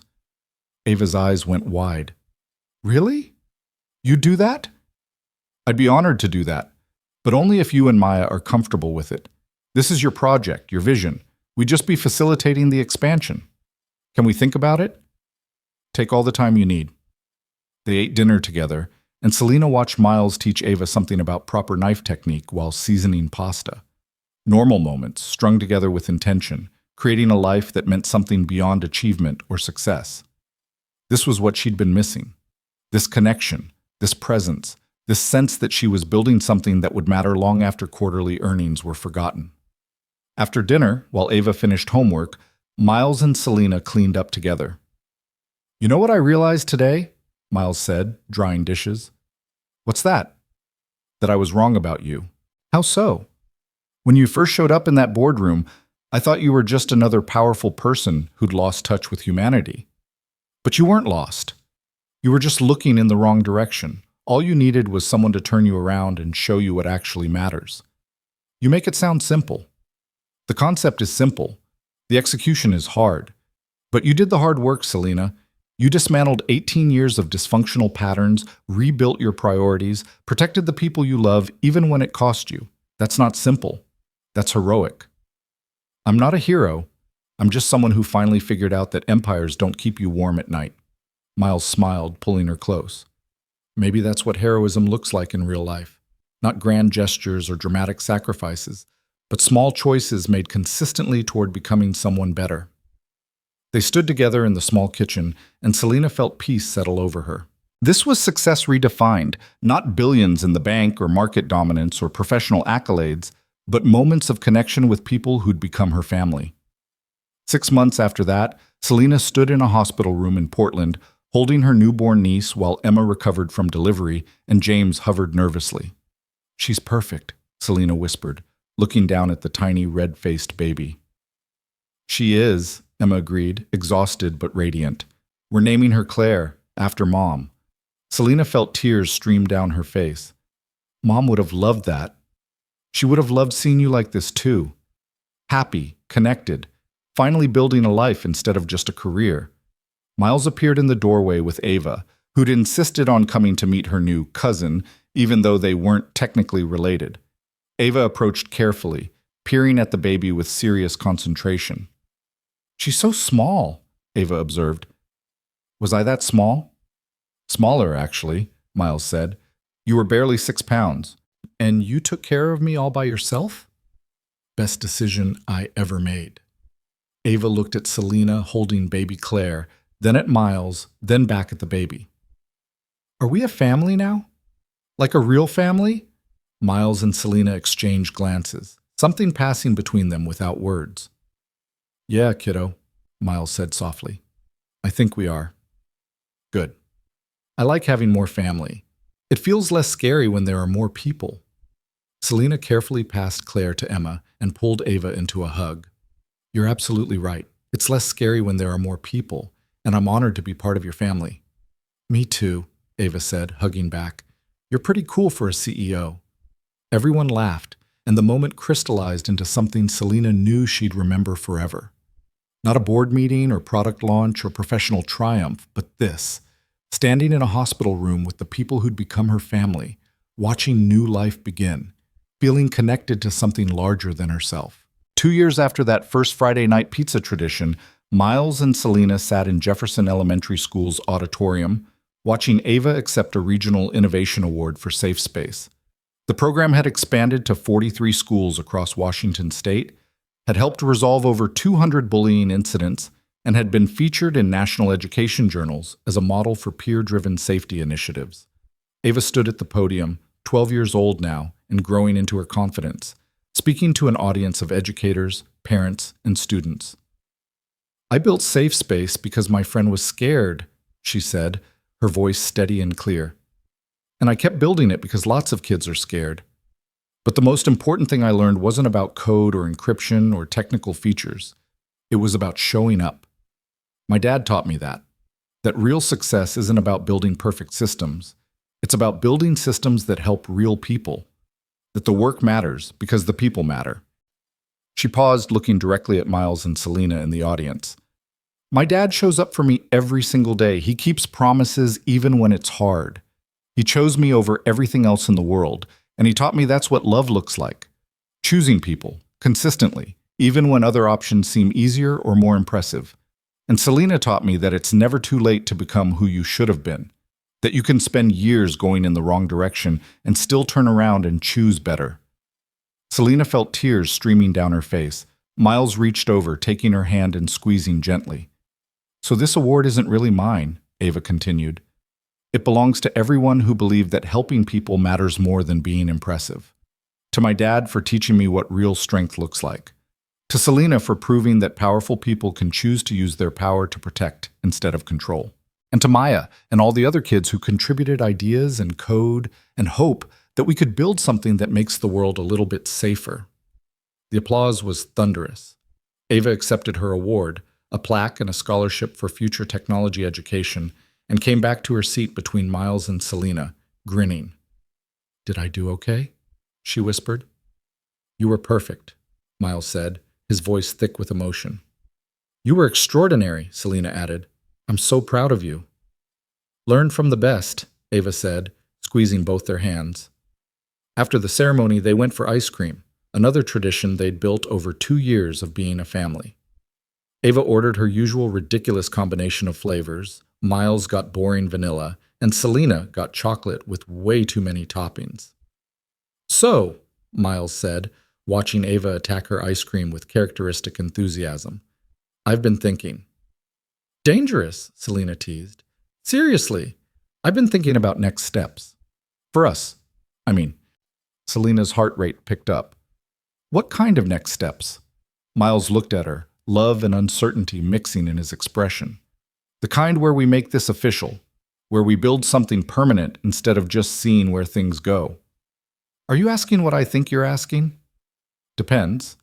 If you think I'm asking you to marry me, then yes. If you think I'm asking something else, then definitely not that other thing." Ava looked up from her ice cream, eyes wide. "Dad, you're supposed to have a ring and do it romantic." "I have a ring," Miles said, pulling a small box from his jacket pocket. "I've been carrying it around for 3 weeks trying to find the perfect moment. But then I realized the perfect moment is just us, being exactly who we are, eating ice cream after watching our daughter change the world." He opened the box, revealing a simple ring that was somehow exactly right. "Selena Vance, will you marry me? Will you keep building this imperfect, chaotic, absolutely beautiful life with me and Ava? Will you choose us every day the way you've been choosing us for 2 years?" Selena was crying and laughing simultaneously. "Yes, absolutely yes. Every day, every moment, without hesitation or regret. Yes." Miles slipped the ring onto her finger, and Ava cheered loud enough that the entire ice cream shop turned to look. Other patrons started applauding, and Selena felt something she'd forgotten was possible: complete, unshadowed happiness. This was success. Not the boardrooms or quarterly earnings or market dominance. This, being chosen by people who mattered, building a family from love instead of obligation, creating meaning instead of just achievement. "I love you," she told Miles, then turned to Ava. "Both of you. More than I ever thought possible." "We love you too," Ava said seriously.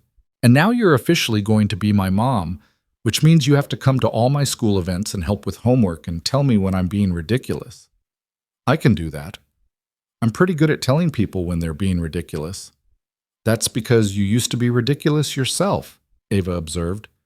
"But you got better. Which means there's hope for everyone." Miles laughed. "That's very philosophical for a 12-year-old. I'm wise beyond my years. You tell me that all the time." They finished their ice cream and drove home through Seattle's streets, and Selena looked at her ring catching the streetlights, feeling like she'd finally arrived at the destination she'd been searching for without knowing it existed. She'd started this journey standing in a boardroom, mocking a maintenance worker for daring to prioritize his daughter over professional success. She'd built an empire on fear and control, measuring worth in dollars and market share, convinced that power was the only protection against vulnerability. And then Miles Carter had walked into her life and shown her a different path, not through lectures or judgment, but through example, choosing his daughter consistently, building a life that prioritized presence over productivity, proving that meaning mattered more than metrics. The transformation hadn't been easy. She'd fought it, resisted it, struggled against 18 years of dysfunctional patterns. She'd faced her father's threats, rebuilt broken family relationships, restructured her entire company around different values. She'd learned to be vulnerable, to prioritize connection, to measure success in moments instead of achievements. And now, driving home with her fiancé and soon-to-be daughter, wearing a simple ring that meant more than any professional accolade ever could, Selena finally understood what Miles had been teaching her all along. Real strength wasn't avoiding hurt. It was caring about people enough to be vulnerable to them. Real power wasn't control. It was choosing who mattered and protecting them with everything you had. Real success wasn't building empires. It was building connections that sustained you when empires crumbled. She'd been searching for significance in all the wrong places, measuring herself by standards that couldn't capture what actually mattered. But she'd found her way home, to a small apartment with secondhand furniture, to Friday night pizza traditions, to a family built on choice instead of obligation. And that was enough. More than enough. It was everything. "Hey," Miles said softly, reaching over to take her hand as they pulled into their parking spot. "Welcome home." Selena looked at the building that had once seemed so modest compared to her penthouse, now transformed into the most important place in her world. "Thanks for showing me where home actually was. I'd been looking in all the wrong places." "You found it anyway. That's what matters." They went upstairs together, Miles, Selena, and Ava, a family built from broken pieces and hard choices and the daily decision to show up for each other. Not perfect, not impressive by conventional standards, but real and sustainable and full of the kind of love that actually mattered. And as Selena helped Ava with homework, while Miles made dinner, as they moved through their evening routine with practiced ease, as they proved once again that ordinary moments strung together with intention created extraordinary lives, she felt something she'd never experienced in 18 years of professional success. Peace. Belonging. The profound certainty that she was exactly where she was supposed to be, with exactly the people who mattered, building exactly the life worth living. She'd lost nothing that mattered and gained everything she'd been missing. And that was the truest success of all.